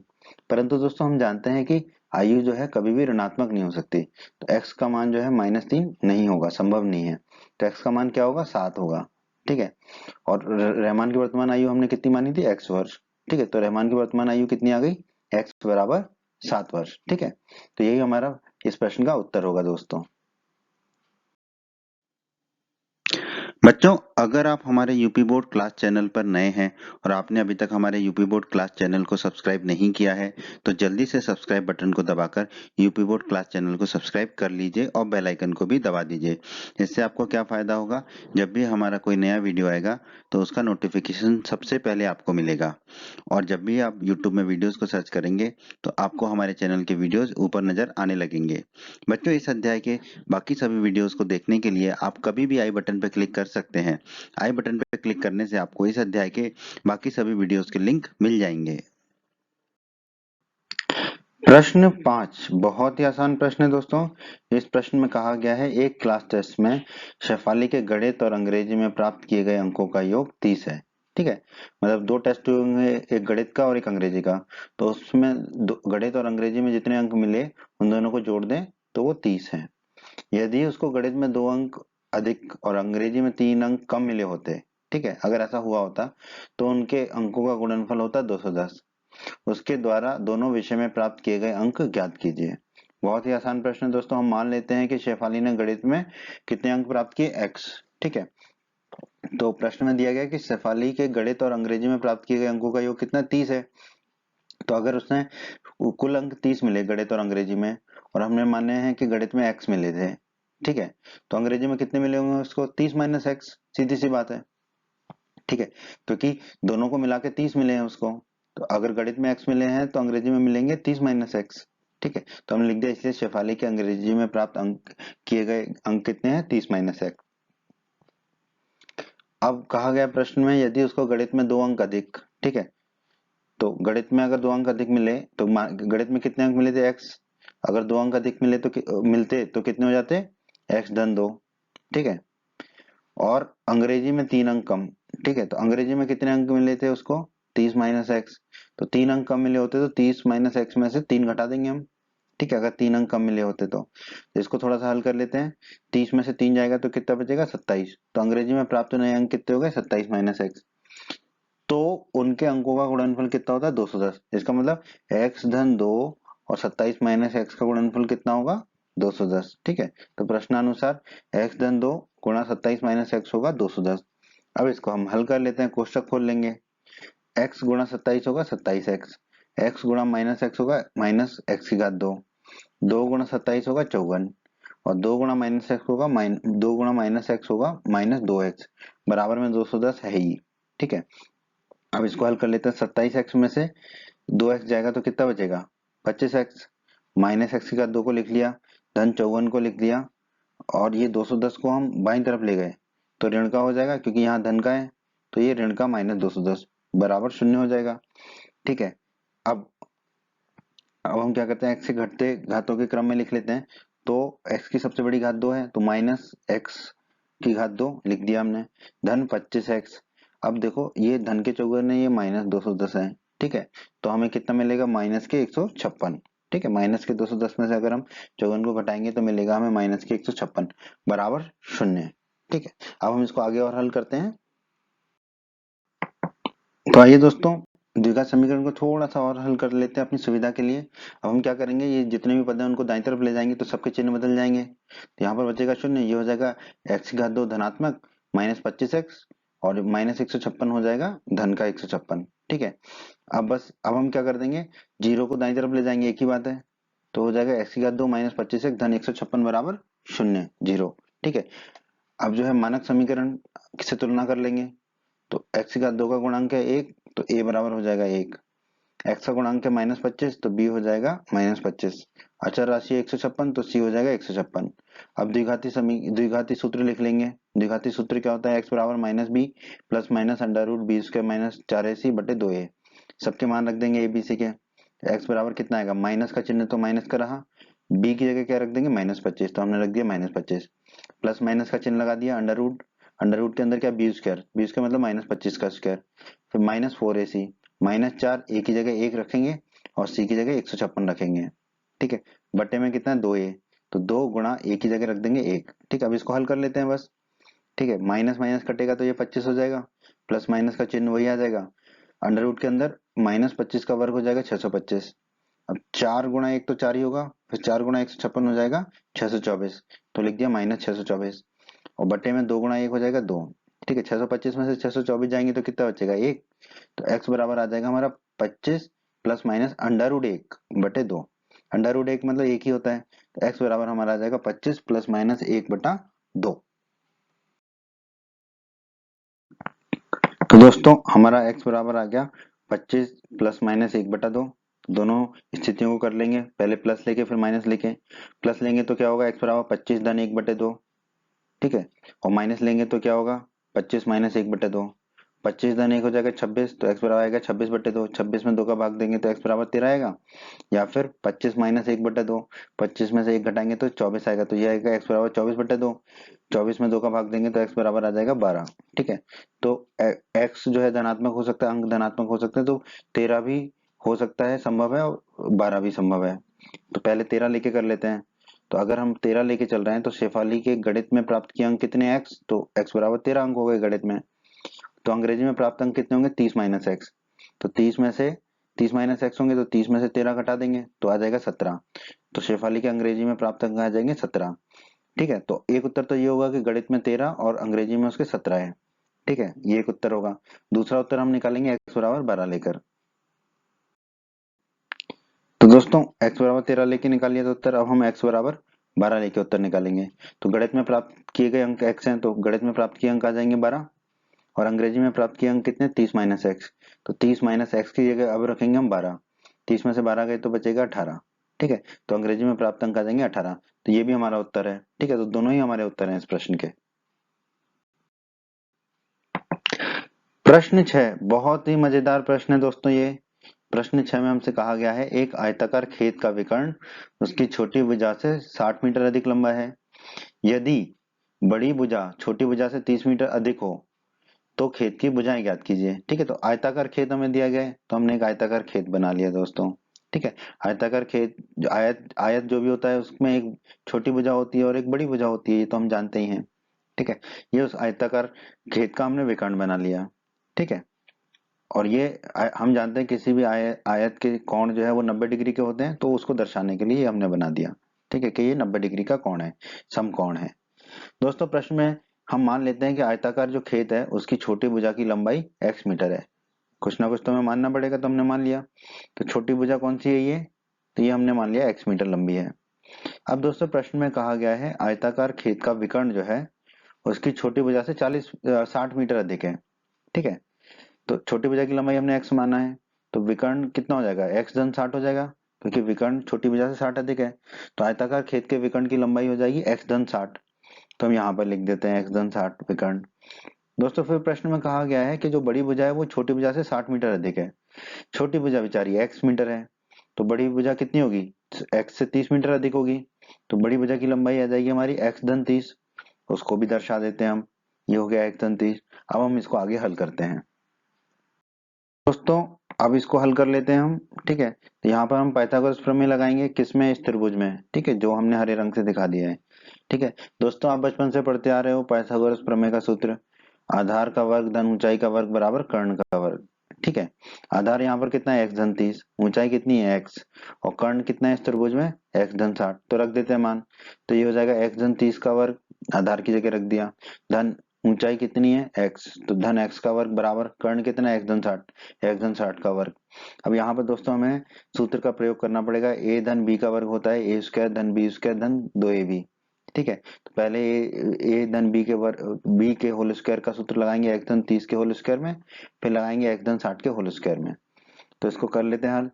x धन 30 का होल स्क्वायर क्या हो जाएगा, एक्स स्क्वायर धन 30 स्क्वायर धन 2ab, 2 गुणा x गुणा 30। ठीक है, फिर धन एक्स स्क्वायर ये वाला लिख दिया हमने, बराबर में x धन 60 का होल स्क्वायर क्या हो जाएगा, एक्स स्क्वायर धन 60 स्क्वायर धन 2 गुणा x गुणा 60, 2 गुणा x गुणा 60। अब देखो दोस्तों ये x बाई तरफ, x की घात 2 बाई तरफ है और ये वाला x की घात 2 दाई तरफ है, तो दोनों आपस में कट जाएंगे। ठीक है, अब क्या बचेगा हमारा, ये x की घात 2 बचेगा, यहाँ पर 30 का वर्ग हो जाएगा 900 धन 2 गुणा x गुणा 30, तो 2 गुणा 30 हो जाएगा 60, तो ये हो जाएगा 60x बराबर, दाई तरफ देखिए 60 का वर्ग 60 स्क्वायर हो जाएगा 3600 3600 धन 2 गुणा 60 120 x है, तो ये हो जाएगा 120x। अब दाई तरफ वाले दोनों पदों को हम बाई तरफ ले जाएंगे तो वो ऋण के हो जाएंगे, तो x की घात 2 धन 900 धन 60x को तो हमने वही लिखा, 3600 बाई तरफ आया तो माइनस 3600 हो गया, 120x आया बाई तरफ तो माइनस 120x आया, हो गया बराबर में शून्य हो गया। अब बहुत आसान है, x की घात 2 को तो हमने वही लिखा। अब देखिए ये 60x है, ये माइनस 120x है, तो कितना हो जाएगा माइनस 60x। उसी प्रकार ये माइनस 3600 है, ये धन का 900 है, तो बचेगा माइनस 2700 बराबर शून्य। ये आ गया हमारा द्विघात समीकरण। अब इसको हल करके हम x का मान ज्ञात करेंगे। तो दोस्तों हमें द्विघाती समीकरण मिल गया, अब हम इसे द्विघाती सूत्र से हल कर लेंगे। मानक समीकरण लिख लिया हमने, x की घात 2 का गुणांक कितना है 1, तो a बराबर हो गया 1। फिर है माइनस 60x, मतलब x का गुणांक है माइनस 60, तो b हो गया माइनस 60। अचर राशि है माइनस 2700, तो c हो गया माइनस 2700। ठीक है, अब हम द्विघाती सूत्र जानते हैं, x बराबर minus B plus minus under root के अंदर बी स्क्वायर माइनस 4ac बटे 2a। एबीसी के मान रख देते हैं फटाफट, x बराबर माइनस को माइनस लिखा, b की जगह रख देंगे माइनस 60, तो रख दिया माइनस 60, प्लस माइनस का चिन्ह लगा दिया, अंडर रूट बना दिया, अंडर रूट के अंदर बी स्क्वायर, बी कितना है माइनस 60, तो माइनस 60 का स्क्वायर माइनस 4ac, तो माइनस 4, ए की जगह 1 रख देंगे, सी की जगह माइनस 27 रख देंगे बटे 2a, तो 2 ए की जगह रख देंगे ए, तो 2 गुणा 1 हो गया।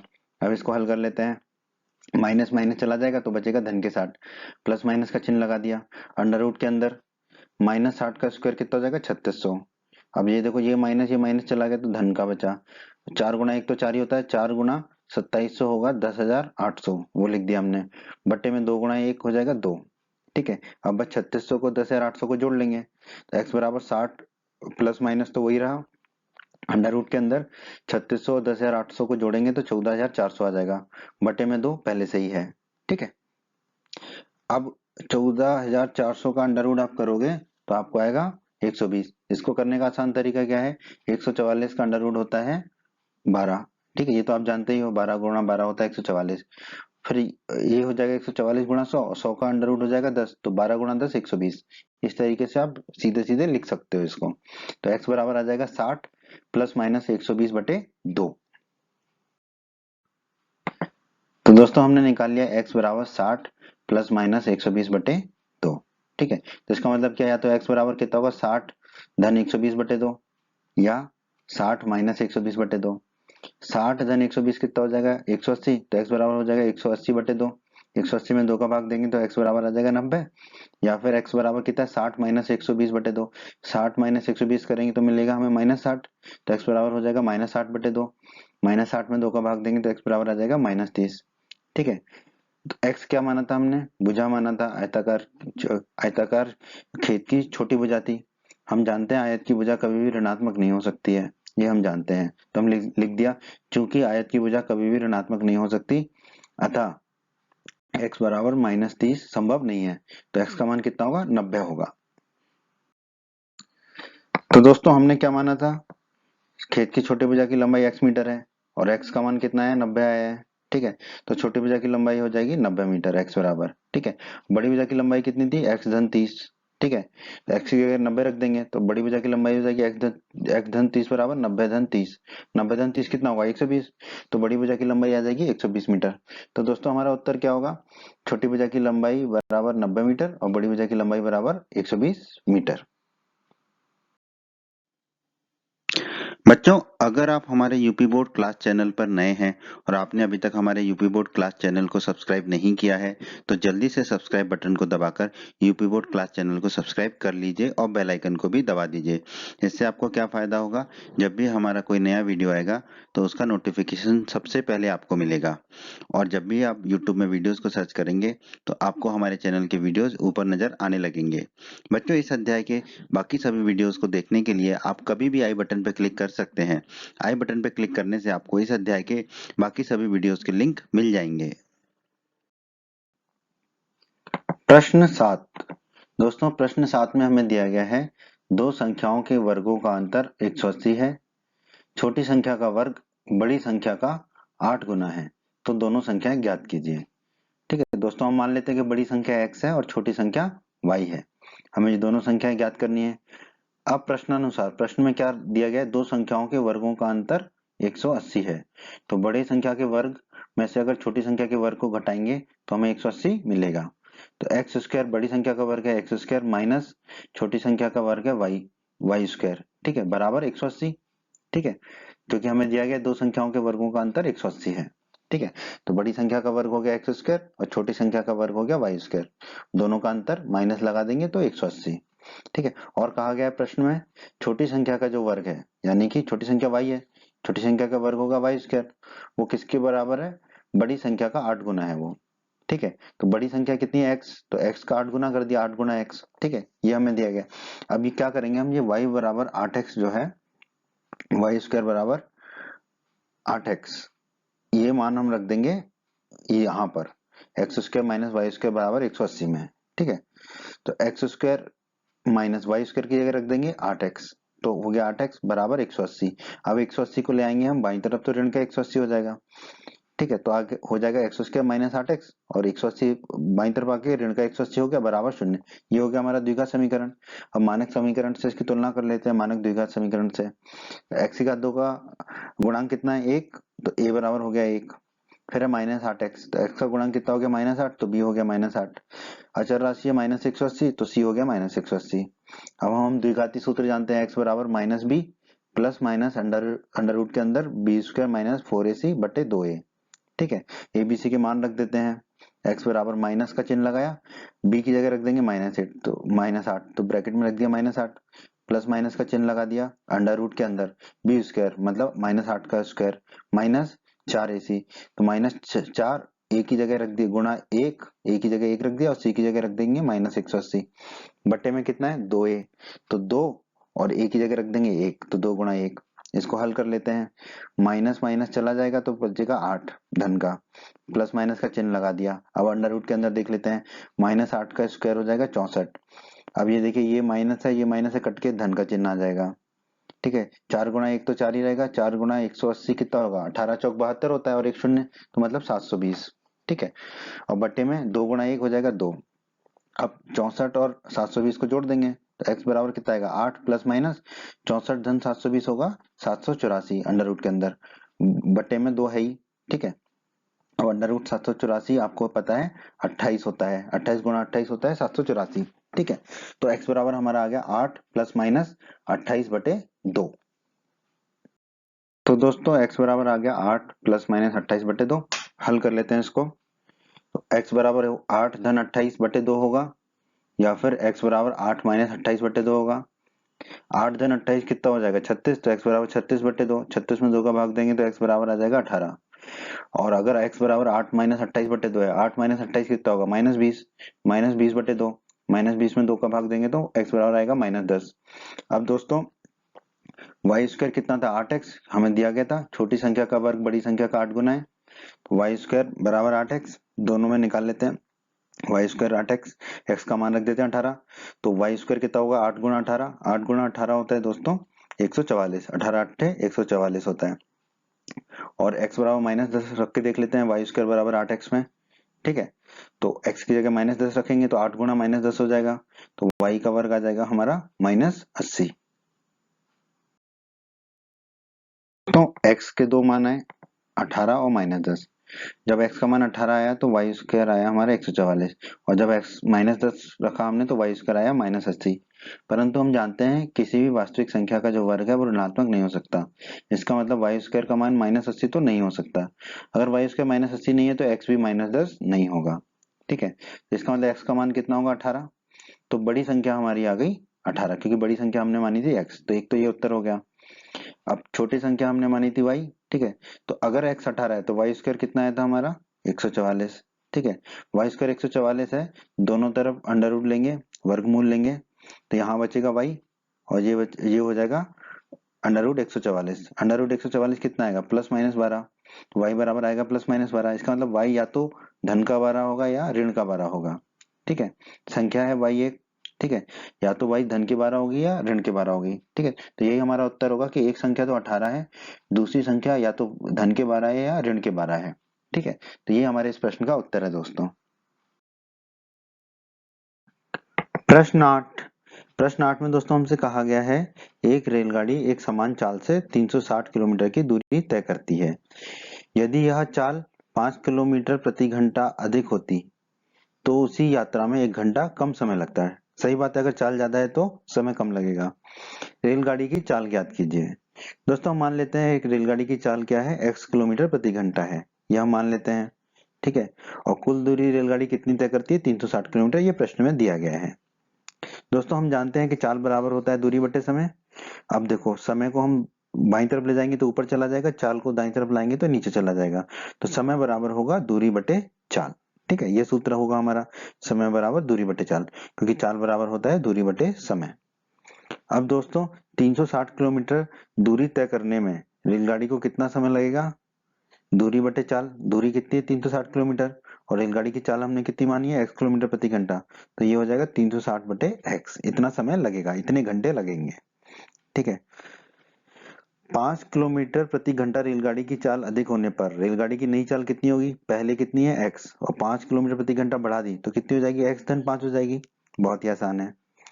अब नई चाल से 360 किलोमीटर तय करने में रेलगाड़ी को कितना समय लगेगा, दूरी बटे चाल, दूरी तो अभी भी 360 किलोमीटर है, चाल लेकिन अब कितनी हो गई x धन 5, तो बटे में हो जाएगा x धन 5। ठीक है, तो हमने जो चाल मानी है x किलोमीटर प्रति घंटा, जो उसकी समान चाल है, उससे समय निकाल लिया कितना 360 बटे x, और नई चाल जो 5 किलोमीटर प्रति घंटा बढ़ के है x धन 5, उससे समय निकाल लिया 360 बटे x धन 5। तो दोस्तों हमने निकाल लिया है कि x चाल से चलने में उसको समय लगता है 360 बटे x, और x धन 5 चाल से लगता है 360 बटे x धन 5। ठीक है, अब दोस्तों प्रश्न में ही कहा गया है यदि यह चाल 5 किलोमीटर अधिक है, यानी कि x धन 5 है, तो उसे यात्रा करने में 1 घंटे कम समय लगता है।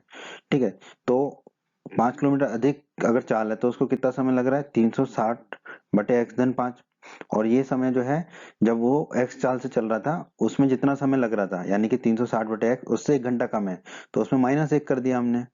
ठीक है, तो अब उसको 1 घंटा कम समय लग रहा है तो -1 कर दिया।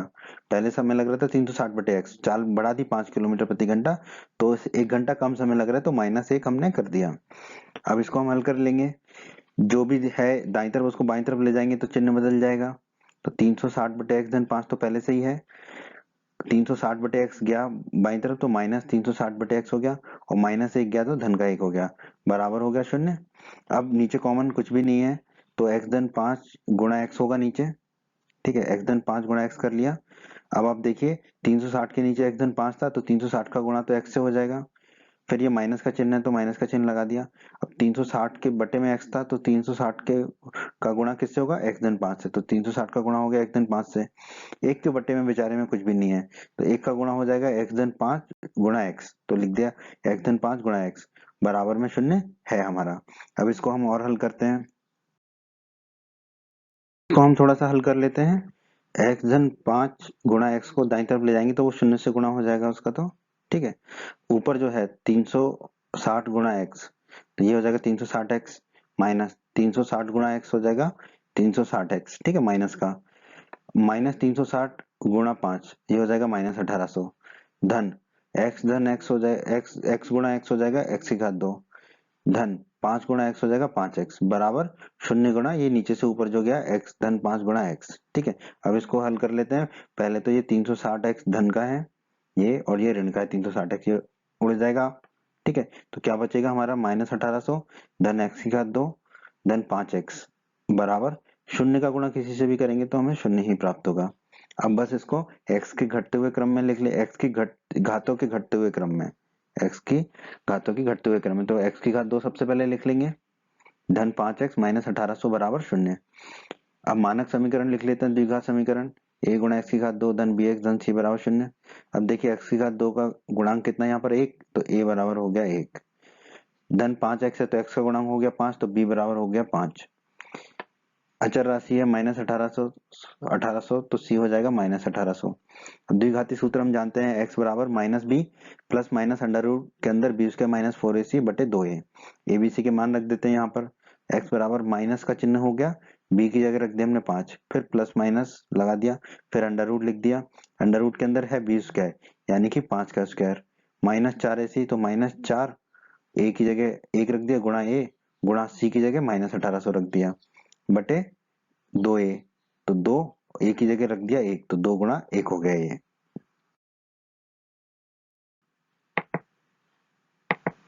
इसको हल कर लेते हैं। ठीक है, तो -5 को तो हमने -5 लिखा, प्लस माइनस को प्लस माइनस लिखा, अंडर रूट के अंदर 5 का स्क्वायर हो जाएगा 25। अब ये देखिए ये माइनस है और ये माइनस है, माइनस माइनस प्लस हो जाएगा, 4 गुणा 1 तो 4 ही रहेगा, 4 गुणा 1800। ठीक है, 4 गुणा 18 होता है 72, और 2 जीरो है तो 2 जीरो लगा देंगे तो 72 2 जीरो यानी कि 7200 हो गया, बट्टे में 2 गुणा 1 तो 2 हो जाएगा। ठीक है, अब इसको और हल कर लेते हैं। -5 तो -5 ही रहा, प्लस माइनस का चिन्ह वही रहा, 25 धन 7200 तो 7225 हो जाएगा अंडर रूट के अंदर बटे में 2। ठीक है, 7225 का अंडर रूट क्या होता है दोस्तों, 85। ठीक है, तो x बराबर -5 प्लस माइनस 85 बटे 2 आ जाएगा। ठीक है, इसका मतलब क्या हुआ, या तो x बराबर -5 प्लस 85 बटे 2 है, या x बराबर क्या है -5 माइनस 85 बटे 2। हल कर लेते हैं, -5 धन 85 कितना होगा 80, तो x बराबर होगा 80 बटे 2, 80 में 2 का भाग देंगे तो x बराबर आ जाएगा 40। और यदि x बराबर है -5 माइनस 85 बटे 2, -5 माइनस 85 हो जाएगा -90, तो x बराबर होगा -90 बटे 2, -90 में 2 का भाग देंगे तो x बराबर आ जाएगा -45। तो दोस्तों हमने रेलगाड़ी की चाल मानी थी x किलोमीटर प्रति घंटा, और x के मान हमारे क्या है 40 और -45। परंतु दोस्तों हम जानते हैं कि रेलगाड़ी की चाल ऋणात्मक नहीं हो सकती है। ठीक है, तो x बराबर जो है -45 संभव नहीं है। ठीक है, तो x नॉट इक्वल टू -45 लिख दिया, तो इसका मतलब क्या x 40 होगा, तो रेलगाड़ी की चाल कितनी होगी 40 किलोमीटर प्रति घंटा। यही हमारा उत्तर है दोस्तों इस प्रश्न का। बच्चों, अगर आप हमारे यूपी बोर्ड क्लास चैनल पर नए हैं और आपने अभी तक हमारे यूपी बोर्ड क्लास चैनल को सब्सक्राइब नहीं किया है, तो जल्दी से सब्सक्राइब बटन को दबाकर यूपी बोर्ड क्लास चैनल को सब्सक्राइब कर लीजिए और बेल आइकन को भी दबा दीजिए। इससे आपको क्या फायदा होगा, जब भी हमारा कोई नया वीडियो आएगा तो उसका नोटिफिकेशन सबसे पहले आपको मिलेगा। और जब भी आप यूट्यूब में वीडियोस को सर्च करेंगे तो आपको हमारे चैनल के वीडियोस ऊपर नजर आने लगेंगे। बच्चों, इस अध्याय के बाकी सभी वीडियोस को देखने के लिए आप कभी भी आई बटन पर क्लिक कर सकते हैं। आई बटन पर क्लिक करने से आपको इस अध्याय के बाकी सभी वीडियोस के लिंक मिल जाएंगे। प्रश्न 9 में दोस्तों हमसे कहा गया है, दो पानी के नल एक साथ एक हौज को, हौज मतलब एक टंकी मान लीजिए, को 9 सही 3/8 घंटों में भर सकते हैं। ठीक है। बड़े व्यास वाला नल हौज को भरने में कम व्यास वाले नल से 10 घंटे कम समय लेता है। प्रत्येक द्वारा अलग से हौज को भरने का समय ज्ञात कीजिए। प्रत्येक द्वारा मतलब प्रत्येक नल के द्वारा। ठीक है, छोटे व्यास वाले और बड़े व्यास वाले। तो दोस्तों प्रश्न को हल करते हैं। ठीक है, हमने एक टंकी बना ली समझने के लिए कि मान लीजिए ये हौज है, ये टंकी है, इसको भरा जाना है। ठीक है, हम मान लेते हैं कि कम व्यास वाला जो नल है वो हौज को भरने में समय लेता है x घंटे। ठीक है, तो ये छोटे व्यास वाला एक नल है जो इस टंकी को भरने में x घंटे लेता है, ये हमने मान लिया है। ठीक है, अब हमें प्रश्न में दिया गया है बड़े व्यास वाला जो नल है वो हौज को भरने में कम व्यास वाले नल से 10 घंटे कम समय लेता है। तो अगर छोटे व्यास वाला x घंटे का समय ले रहा है तो बड़े व्यास वाला कितना घंटे का समय लेगा, x-10। ठीक है, तो इसलिए बड़े व्यास वाला नल हौज को भरने में कितना समय लेगा, x-10। ठीक है, तो ये देखिए बड़े व्यास वाला नल। ठीक है, क्योंकि बड़े व्यास वाले नल से ज्यादा पानी आएगा। ठीक है, ज्यादा पानी आएगा तो हौज या टंकी जल्दी भरेगी। कितनी जल्दी भरी है, 10 घंटे जल्दी। तो छोटा नल x घंटे में भर रहा है, तो छोटे व्यास वाला नल x घंटे में भर रहा है, तो बड़े व्यास वाला नल कितने में भरेगा, x-10 घंटे में। ये हमें प्रश्न में ही दिया गया है। ठीक है, तो देखिए कम व्यास वाला नल 1 घंटे में कितने हौज को कितना भरेगा। अगर वो पूरा भरने में x घंटा लेता है तो 1 घंटे में कितना भरेगा वो हौज को, 1/x। ठीक है, और x घंटे में कितना भर देगा, x/x 1 हो जाएगा, मतलब पूरा भर देगा। तो कम व्यास वाला नल 1 घंटे में हौज को भरेगा 1/x। उसी प्रकार बड़े व्यास वाला नल 1 घंटे में हौज को कितना भरेगा, 1/x-10। जितना समय वो पूरा भरने में ले रहा है उसको बट्टे में रख देंगे, तो 1/x-10। अब दोस्तों प्रश्न में दिया गया है कि अगर दोनों नल एक साथ चालू हो जाते हैं तो हौज को 9 से ही 3/8 घंटों में भर सकते हैं। ठीक है, यानी कि दोनों नल चालू हैं, दोनों नलों में से पानी आ रहा है साथ साथ, तो ये जो हौज है, टंकी है, ये कितने घंटे में भर जाती है, 9 से ही 3/8 घंटे में भर जाती है। आइए दोस्तों पहले तो ये 9 से ही 3/8 को थोड़ा हल कर लेते हैं। तो ये कितना होगा, 9×8 = 72 और 3 75, 75/8। ठीक है, 9×8 = 72 और 3 75, 75/8 होगा। ठीक है, तो इसका मतलब जो है दोनों नल एक साथ 75/8 घंटे में हौज को भरते हैं। तो दोनों नल 1 घंटे में कितना भरेंगे हौज को, 75/8 को उल्टा कर देंगे तो आ जाएगा हमारा 8/75। ठीक है, तो कम व्यास वाला नल 1 घंटे में कितना भरा है हौज को, 1/x। ठीक है, और बड़े व्यास वाला कितना भरा है, 1/x-10। ठीक है, और दोनों नल 1 घंटे में कितना भरे हैं, 8/75। तो ये किसके बराबर हो जाएगा, 8/75 के। अब यहाँ x है, ये x-10 है नीचे। ठीक है, तो कुछ भी कॉमन नहीं है तो नीचे x गुणा x-10 आ जाएगा। अब x-10 यहाँ पे जाएगा और x इधर जाएगा। ठीक है, तो ये हो जाएगा x-10 धन x बटे में x गुणा x-10 बराबर 8/75 है। ठीक है, अब इसको खोल लेंगे कोष्टक को, तो x-10 धन x हो जाएगा ऊपर, बटे में x गुणा x-10 बराबर 8/75। अब इसको हम आगे और हल कर लेते हैं। आगे बढ़ते हैं दोस्तों, इसको हल कर लेते हैं। ठीक है, x धन x कितना हो जाएगा, 2x। तो ये हो गया 2x-10 बटे x गुणा x-10 बराबर 8/75। अब क्रॉस में गुणा कर लेते हैं, 75 का गुणा इधर हो जाएगा बाईं तरफ, और x गुणा x-10 चला जाएगा दाईं तरफ ऊपर में। ठीक है, तो ये हो गया 75 गुणा 2x-10 बराबर 8 गुणा x गुणा x-10। ठीक है, 8 में गुणा हो गया x गुणा x-10 का। कोष्टक खोल लेते हैं। ठीक है, 75 गुणा 2x हो जाएगा 150x, 75 गुणा -10 हो जाएगा -750, 8x गुणा x हो जाएगा 8 गुणा x की घात 2, 8x गुणा -10 हो जाएगा -80x। ठीक है, अब क्या करते हैं, 150x और -750 को दाईं तरफ ले आते हैं तो उनके चिन्ह बदल जाएंगे, तो ये हो जाएगा -150x क्योंकि धन का 150x था, और ऋण का 750 है तो हो जाएगा धन का 750, और बाईं तरफ बचेगा 0, तो ये हो जाएगा 8x की घात 2 -80x, तो वही के वही लिखा हमने। और माइनस 150 आया, 150x में से ऋण का चिन्ह बदल गया और माइनस 750 का हो गया धन का 750। अब आप देखिए शून्य बराबर 8 गुणा एक्स की घात 2 को तो वही लिखा माइनस 80x माइनस 150x कितना होगा माइनस 230x और धन के 750 लिख दिया हमने। ठीक है, अब बस बराबर शून्य को हम दाईं तरफ कर देते हैं तो हमें मिल गया 8 गुणा एक्स की घात 2 माइनस 230x धन 750 बराबर शून्य। मानक समीकरण लिख लिया a गुणा एक्स की घात 2 धन bx धन c बराबर शून्य। एक्स की घात 2 का गुणांक कितना है 8 तो a हो जाएगा हमारा 8। माइनस 230x है तो x का गुणांक कितना है माइनस 230 तो b हो गया माइनस 230 धन 750 तो अचर राशि है 750 तो c हो गया 750। अब दोस्तों इसको जो है हम द्विघाती समीकरण से भी कर सकते हैं और जो है गुणनखंड विधि से भी कर सकते हैं। यहाँ हम कर रहे हैं गुणनखंड विधि से, द्विघाती समीकरण से भी आप कर सकते हैं इस प्रश्न को। ठीक है, तो गुणनखंड विधि क्या कहती है, a गुणा c निकालेंगे हम पहले तो a है 8 और c है 750 तो 8 गुणा 750 कितना होगा ये 6000 तो a गुणा c आ गया 6000। अब हमें जो 230 है उसको दो संख्याओं में बांटना है जिनका गुणनफल हो 6000। ठीक है, और जिनका योग या घटाव हो माइनस 230। ठीक है, तो आप देखिए 30 गुणा 200 ये 6000 होता है। ठीक है, और माइनस 30 और माइनस 200 जो है ये होता है माइनस 230। ठीक है, और माइनस 30 गुणा माइनस 200 करेंगे तो आता है हमारा 6000। ठीक है, तो इसका मतलब दो संख्या मिल गई हमें माइनस 30 और माइनस 200 तो माइनस 230x को लिख लेंगे हम माइनस 30 और माइनस 200x।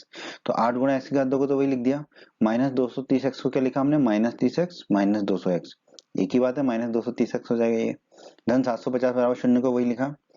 अब पहले दोनों पदों में हम x कॉमन ले लेंगे, 8 गुणा एक्स की घात 2 में से x कॉमन लेंगे तो 8x बचेगा, माइनस 30x में से x कॉमन लेंगे तो माइनस 30 बचेगा। फिर आखिरी के दो पदों में हम माइनस 25 कॉमन ले लेते हैं, माइनस 200x में से माइनस 25 कॉमन लेंगे तो 8x बचेगा। ठीक है, और 750 में से माइनस 25 कॉमन लेंगे तो माइनस 30 बचेगा बराबर शून्य। अब देखो 8x माइनस 30 दोनों में कॉमन आ रहा है तो हमारा आ जाएगा 8x माइनस 30। ठीक है, दूसरे कोष्टक में क्या आएगा x माइनस 25 बराबर शून्य। ठीक है, तो ये आ गया हमारा।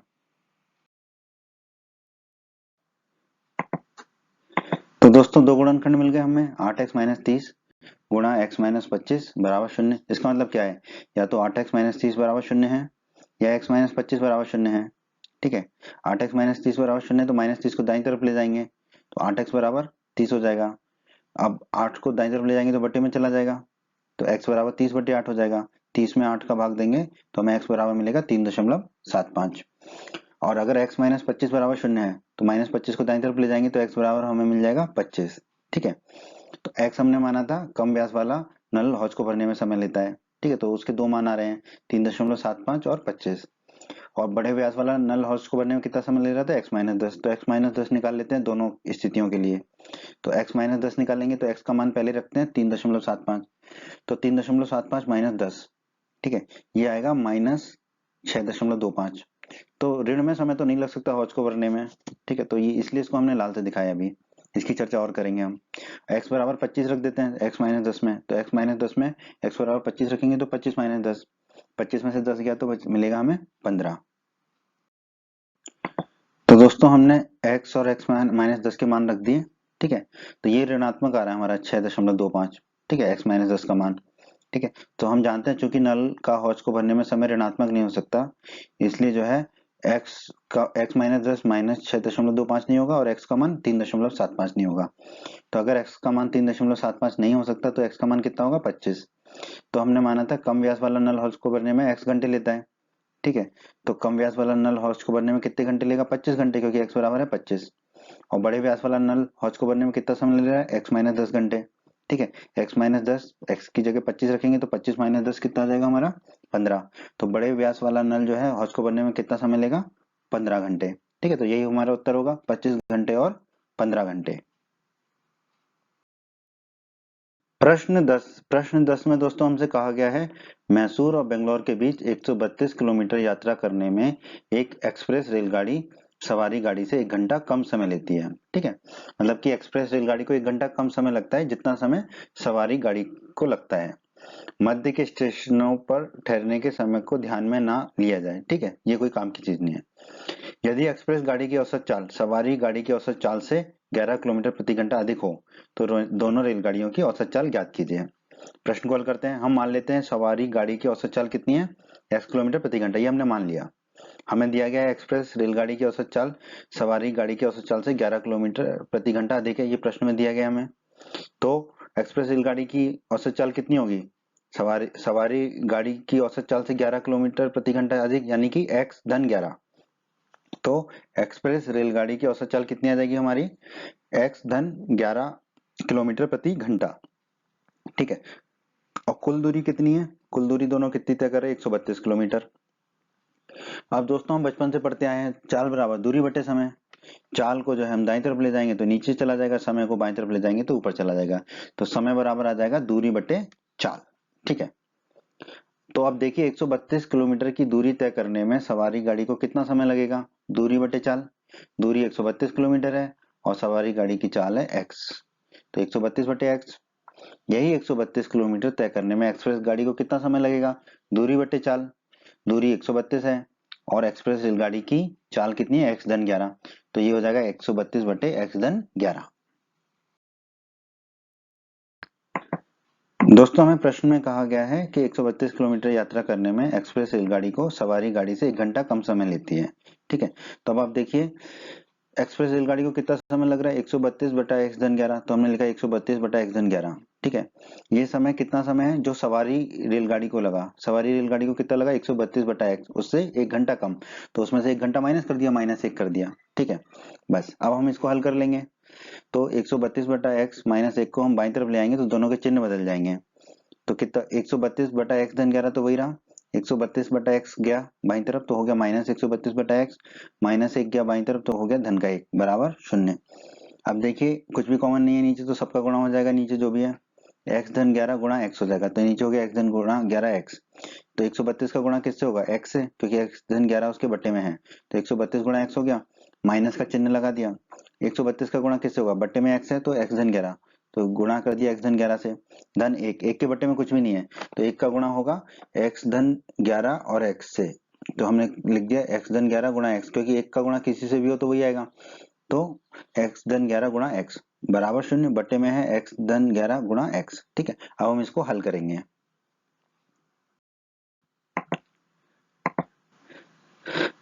अब x धन 11 गुणा x को हम दाईं तरफ ले जाएंगे तो उसका 0 से गुणा हो जाएगा। ठीक है, अब 132 गुणा x कितना होगा, 132x, माइनस 132 गुणा x होगा -132x, माइनस 132 गुणा 11 होगा -1452।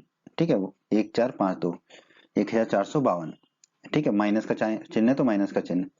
ठीक है, धन x गुणा x होगा x की घात 2, धन 11 गुणा x होगा 11x बराबर 0 का गुणा होगा x धन 11 गुणा x से। ठीक है, अब ये 132x धन का है, ये 132x ऋण का, ये कट जाएगा आपस में।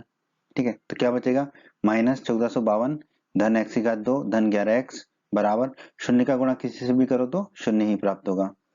ठीक है, अब बस इसको x के घातों के घटते क्रम में लिख लेंगे, तो ये x की घात 2 धन 11x -1452 बराबर 0। ठीक है, अब हम मानक द्विघात समीकरण लिख लेंगे, a गुणा x की घात 2 धन bx धन c बराबर 0। x की घात 2 का गुणांक कितना है यहाँ पर 1, तो a बराबर हो जाएगा 1, धन 11x, तो x का गुणांक है 11 तो b बराबर हो जाएगा 11, -1452 अचर राशि है -1452, तो c हो जाएगा -1452। अब हम द्विघाती सूत्र जानते हैं, x बराबर -b plus minus under root B square minus 4ac बटे 2a, abc की मान रख देते हैं सब यहाँ पर। तो x बराबर माइनस का चिन्ह आ गया, b की जगह रख दिया 11 प्लस माइनस अंडर रूट के अंदर बी स्क्वायर, तो मतलब 11 का स्क्वायर, b का मान 11 है, माइनस 4ac -4, a का मान 1 रख दिया गुणा 1 और c का मान रख दिया -1452 बटे 2a, तो 2 गुणा a का मान 1 है तो 1 रख दिया। इसको आगे हल कर लेते हैं, तो x बराबर कितना होगा, -11 लिख दिया प्लस माइनस लिख दिया, अंडर रूट लगा दिया, 11 का वर्ग हो जाएगा 121 और ये माइनस है ये माइनस है, तो ये माइनस माइनस प्लस हो जाएगा, 4 गुणा 1 4 होता है और 4 गुणा 1452 ये होगा आपका 5808। ठीक है, बट्टे में 2 गुणा 1 है तो बट्टे में हो जाएगा 2। ठीक है, अब इसको और हल कर लेते हैं, -11 तो लिख दिया प्लस माइनस लिख दिया, अंडर रूट 121 जोड़ेंगे 5808 में तो आपका आएगा 5929, बटे में 2 है ही, 5929 जो का अंडर रूट लेंगे तो आपको आएगा 77, तो आपको x बराबर मिलेगा -11 प्लस माइनस 77 बटे 2। इसका मतलब क्या हुआ, या तो x बराबर -11 प्लस 77 बटे 2 है, यह x बराबर -11 -77/2 है। अगर x बराबर -11 + 77/2 है तो -11 + 77 कितना हो जाएगा 66, तो ये होगा 66/2। 66 में 2 का भाग देंगे तो x आ जाएगा 33। और यदि x बराबर -11 -77/2 है तो x बराबर कितना हो जाएगा -11 -77 -88 हो जाएगा। तो x बराबर -88/2, -88 में 2 का भाग देंगे तो x बराबर आ जाएगा -44। तो दोस्तों हमारे x के दो मान आ गए 33 और -44। और हमने माना था कि सवारी गाड़ी की औसत चाल है x किलोमीटर प्रति घंटा। ठीक है, तो सवारी गाड़ी की जो चाल है वो ऋणात्मक नहीं हो सकती, इसका मतलब x जो है -44 के बराबर नहीं होगा। तो x का मान कितना होगा 33 होगा। तो सवारी गाड़ी की औसत चाल x है तो वो कितनी होगी 33 किलोमीटर प्रति घंटा, x बराबर 33। और एक्सप्रेस रेलगाड़ी की औसत चाल कितनी है x धन 11, तो x धन 11 कितना होगा, x की जगह रखेंगे 33 तो 33 धन 11। ठीक है, 33 धन 11 कितना होगा 44। तो एक्सप्रेस गाड़ी रेलगाड़ी की औसत चाल आ जाएगी 44 किलोमीटर प्रति घंटा। तो यही हमारा उत्तर होगा दोस्तों, सवारी गाड़ी की औसत चाल 33 किलोमीटर प्रति घंटा और एक्सप्रेस रेलगाड़ी की औसत चाल 44 किलोमीटर प्रति घंटा। बच्चों, अगर आप हमारे यूपी बोर्ड क्लास चैनल पर नए हैं और आपने अभी तक हमारे यूपी बोर्ड क्लास चैनल को सब्सक्राइब नहीं किया है तो जल्दी से सब्सक्राइब बटन को दबाकर यूपी बोर्ड क्लास चैनल को सब्सक्राइब कर लीजिए और बेल आइकन को भी दबा दीजिए। इससे आपको क्या फायदा होगा, जब भी हमारा कोई नया वीडियो आएगा तो उसका नोटिफिकेशन सबसे पहले आपको मिलेगा। और जब भी आप यूट्यूब में वीडियोज को सर्च करेंगे तो आपको हमारे चैनल के वीडियोज ऊपर नजर आने लगेंगे। बच्चों, इस अध्याय के बाकी सभी वीडियोस को देखने के लिए आप कभी भी आई बटन पर क्लिक कर सकते हैं। आई बटन पर क्लिक करने से आपको इस अध्याय के बाकी सभी वीडियोस के लिंक मिल जाएंगे। प्रश्न 11 में दोस्तों हमें दिया गया है दो वर्गों के क्षेत्रफलों का योग 468 मीटर स्क्वायर है और यदि उनके परिमापों का अंतर 24 मीटर है तो दोनों वर्गों की भुजाएं ज्ञात कीजिए। तो दोस्तों मान लेते हैं कि जो बड़ा वर्ग है उसकी भुजा है x मीटर, क्योंकि वर्ग की सभी भुजाएं समान होती हैं, और छोटे वर्ग की भुजा मान लेते हैं y मीटर। अब दोस्तों हमें प्रश्न में दिया गया है कि दोनों वर्गों का क्षेत्रफलों का योग कितना है 468 मीटर स्क्वायर। हम जानते हैं किसी भी वर्ग का क्षेत्रफल क्या होता है, उसकी भुजा का स्क्वायर। तो बड़े वर्ग की भुजा है x, तो बड़े वर्ग का जो क्षेत्रफल होगा वो क्या होगा x स्क्वायर। ठीक है, और छोटे वर्ग की भुजा है y, तो छोटे वर्ग का क्षेत्रफल कितना होगा y स्क्वायर। हमें कहा गया दोनों वर्गों के क्षेत्रफलों का योग, यानी कि x स्क्वायर धन y स्क्वायर कितना है 468 मीटर स्क्वायर, तो हमने लिख दिया बराबर 468। ठीक है, इसे हम मान लेते हैं समीकरण 1। फिर हमें प्रश्न में कहा गया उनके परिमापों का अंतर 24 मीटर है। हम जानते हैं किसी भी वर्ग का परिमाप होता है 4 गुणा भुजा। ठीक है, तो बड़े वर्ग का परिमाप कितना होगा 4x, क्योंकि भुजा है उसकी x, और छोटे वर्ग का परिमाप कितना होगा 4y, क्योंकि उसकी भुजा है y, और उनके परिमापों का अंतर 24 मीटर है। तो 4x - 4y कितना हो जाएगा 24। ठीक है, परिमापों का अंतर, बड़े वर्ग के परिमाप में से छोटे वर्ग के परिमाप को घटाएंगे तो हमें मिलेगा 24। अब 4x - 4y में 4 कॉमन आ रहे हैं तो हमने 4 कॉमन लिया, 4x में से 4 कॉमन लिया तो x बचा, -4y में से 4 कॉमन लिया तो -y बचा, बराबर 24। 24 में से 4 को भाग देंगे तो 6 बचेगा, तो x - y हमें मिल जाएगा 6। ठीक है, अब ये -y को दाईं तरफ ले जाएंगे तो धन का y हो जाएगा, तो x बराबर कितना हो जाएगा 6 धन y। इसे हम मान लेते हैं समीकरण 2। अब x बराबर 6 धन y जो है, इसका मान x का मान 6 धन y हम समीकरण 1 में रख देते हैं x का मान।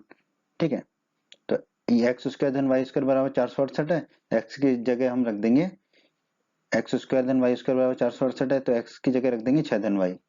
तो हम यहाँ x की जगह रख दिया 6 धन y, तो ये हो गया 6 धन y का होल स्क्वायर धन वाई स्क्वायर बराबर 468, तो पहले से ही है। दोस्तों इस समीकरण को आगे हल कर लेते हैं। अब 6 धन y का होल स्क्वायर ये किस रूप का है, a धन b का होल स्क्वायर के रूप का है। a धन b का होल स्क्वायर होता है a स्क्वायर धन b स्क्वायर धन 2ab, तो यहाँ पर a हो जाएगा 6 और b हो जाएगा y। तो ये क्या हो जाएगा 6 का स्क्वायर धन y का स्क्वायर धन 2 गुणा 6 गुणा y, धन y का स्क्वायर तो पहले से ही है बराबर 468 लिख दिया। 6 का स्क्वायर हो जाएगा हमारा 36, y का स्क्वायर धन y का स्क्वायर, ये दोनों कितने हो जाएंगे 2 गुणा y का स्क्वायर, 2 गुणा 6 12 गुणा y हो जाएगा 12y बराबर 468। अब ये 468 को हम बाईं तरफ ले आएंगे तो ऋण का हो जाएगा, और y की घटती घातों के क्रम में इसको लिख देते हैं। तो 2 गुणा y की घात 2 धन 12y धन 36, ये -468 होगा क्योंकि ये बाईं तरफ गया 468 बराबर 0। अब 2 गुणा y की घात 2 तो वही रहेगा, धन 12y भी वही रहेगा, 36 - 468 हो जाएगा हमारा -432 बराबर 0।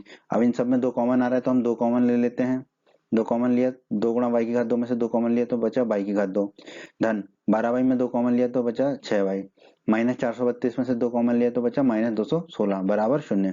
अब ये 2 दाईं तरफ जाएगा बटे में, तो 0 के बटे में कुछ भी जाए तो 0 ही बचता है, तो हमें मिलेगा y की घात 2 धन 6y माइनस 216 बराबर 0। ठीक है, मानक समीकरण लिख लेते हैं। अब ये मानक समीकरण हमने चर y में लिखा है, a गुणा y की घात 2 धन by धन c बराबर 0। y की घात 2 का गुणांक कितना है यहाँ पर 1, तो a बराबर हो गया 1, धन 6y, y का गुणांक है 6 तो b हो जाएगा 6, माइनस 216 अचर राशि है माइनस 216 तो c हो जाएगा माइनस 216। अब हम जानते हैं द्विघाती सूत्र क्या होता है हमारा, y बराबर minus B plus minus under root B square minus 4ac बटे 2a, abc के मान रख देते हैं। y बराबर कितना हो जाएगा, माइनस का चिन्ह b की जगह रख दिया 6, फिर प्लस माइनस का चिन्ह लगा दिया अंडर रूट बी स्क्वायर मतलब 6 का square minus 4ac minus 4, a की जगह रख दिया a की जगह 1 रख दिया और c की जगह रख दिया माइनस 216 बटे 2a, 2 गुणा 1 क्योंकि a का मान 1 है। अब इसको हल कर लेते हैं हम। ठीक है, तो y बराबर माइनस 6 प्लस माइनस का चिन्ह लगाया अंडर रूट के अंदर, 6 का वर्ग हो गया 36। अब ये देखिए ये माइनस है ये माइनस है तो ये हो गया प्लस, 4 गुणा 1 तो 4 ही रहेगा, फिर 4 गुणा 216 ये हो जाएगा 864। ठीक है, बटे में 2 गुणा 1 हो जाएगा 2। इसको और हल कर लेते हैं, y बराबर माइनस 6 को वही लिखा प्लस माइनस रखा। ठीक है, 36 धन 864 ये हो जाएगा 900, तो अंडर रूट 900 हो गया बटे 2, अंडर रूट 900 कितना होता है 30, तो y बराबर आ जाएगा माइनस 6 प्लस माइनस 30 बटे 2। इसका मतलब क्या हुआ, या तो y का मान माइनस 6 प्लस 30 बटे 2 है या y का मान माइनस 6 माइनस 30 बटे 2 है। ठीक है, दोनों से हल कर लेते हैं। माइनस 6 प्लस 30 कितना होगा 24, तो y बराबर हो गया 24 बटे 2, 24 में 2 का भाग देंगे तो y बराबर आ गया 12। और यदि y बराबर माइनस 6 माइनस 30 बटे 2 है तो माइनस 6 माइनस 30 कितना हो जाएगा माइनस 36, तो y बराबर माइनस 36 बटे 2, माइनस 36 में 2 का भाग देंगे तो y बराबर आ जाएगा माइनस 18। तो दोस्तों y बराबर 12 आ गया, y बराबर माइनस 18 आ गया। हमने छोटे वर्ग की भुजा मानी थी y। ठीक है, तो पर हम जानते हैं वर्ग की भुजा ऋणात्मक नहीं हो सकती, तो y नहीं होगा बराबर किसके माइनस 18 के, तो y बराबर कितना आना चाहिए हमारा 12। ठीक है, इसका मतलब छोटे वर्ग की भुजा कितनी होगी 12 मीटर। ठीक है, बड़े वर्ग की भुजा कितनी मानी थी हमने x, और x समीकरण 2 में कितना था 6 धन y। ठीक है, तो बड़े वर्ग की भुजा हो जाएगी x बराबर 6 धन y, 6 y की जगह रखेंगे हम 12। ठीक है, तो ये हो जाएगा 6 धन 12, 6 धन 12 कितना होता है 18, तो बड़े वर्ग की भुजा आ जाएगी हमारी 18 मीटर। तो यही होगा हमारे इस प्रश्न का उत्तर, छोटे वर्ग की भुजा 12 मीटर और बड़े वर्ग की भुजा 18 मीटर। उम्मीद करते हैं बच्चों आपको हमारा ये वीडियो पसंद आया होगा। बच्चों अगर आप यूपी बोर्ड क्लास चैनल पर नए हैं और आपने अभी तक हमारे चैनल को सब्सक्राइब नहीं किया है तो सब्सक्राइब बटन को दबाकर जल्दी से चैनल को सब्सक्राइब कर लीजिए और बेल आइकन को भी दबा दीजिए। इससे आपको क्या फ़ायदा होगा, जब भी हमारे चैनल पर कोई भी नया वीडियो आएगा तो उसका नोटिफिकेशन आपको सबसे पहले मिल जाएगा, और जब भी आप यूट्यूब पर कोई वीडियो सर्च करेंगे तो हमारे चैनल के वीडियोज़ आपको ऊपर नज़र आने लगेंगे। आप हमारे वीडियोज़ को अपने सभी दोस्तों के साथ व्हाट्सएप और फेसबुक पर अवश्य शेयर करें जिससे आपके दोस्तों का भी लाभ हो सके। आपको वीडियो पसंद आई है तो वीडियो को लाइक अवश्य करें और इस अध्याय के अन्य सभी वीडियोस को देखने के लिए आई बटन पर क्लिक करें। आई बटन पर क्लिक करने से आपको इस अध्याय के सभी वीडियोस के लिंक मिल जाएंगे। धन्यवाद बच्चों।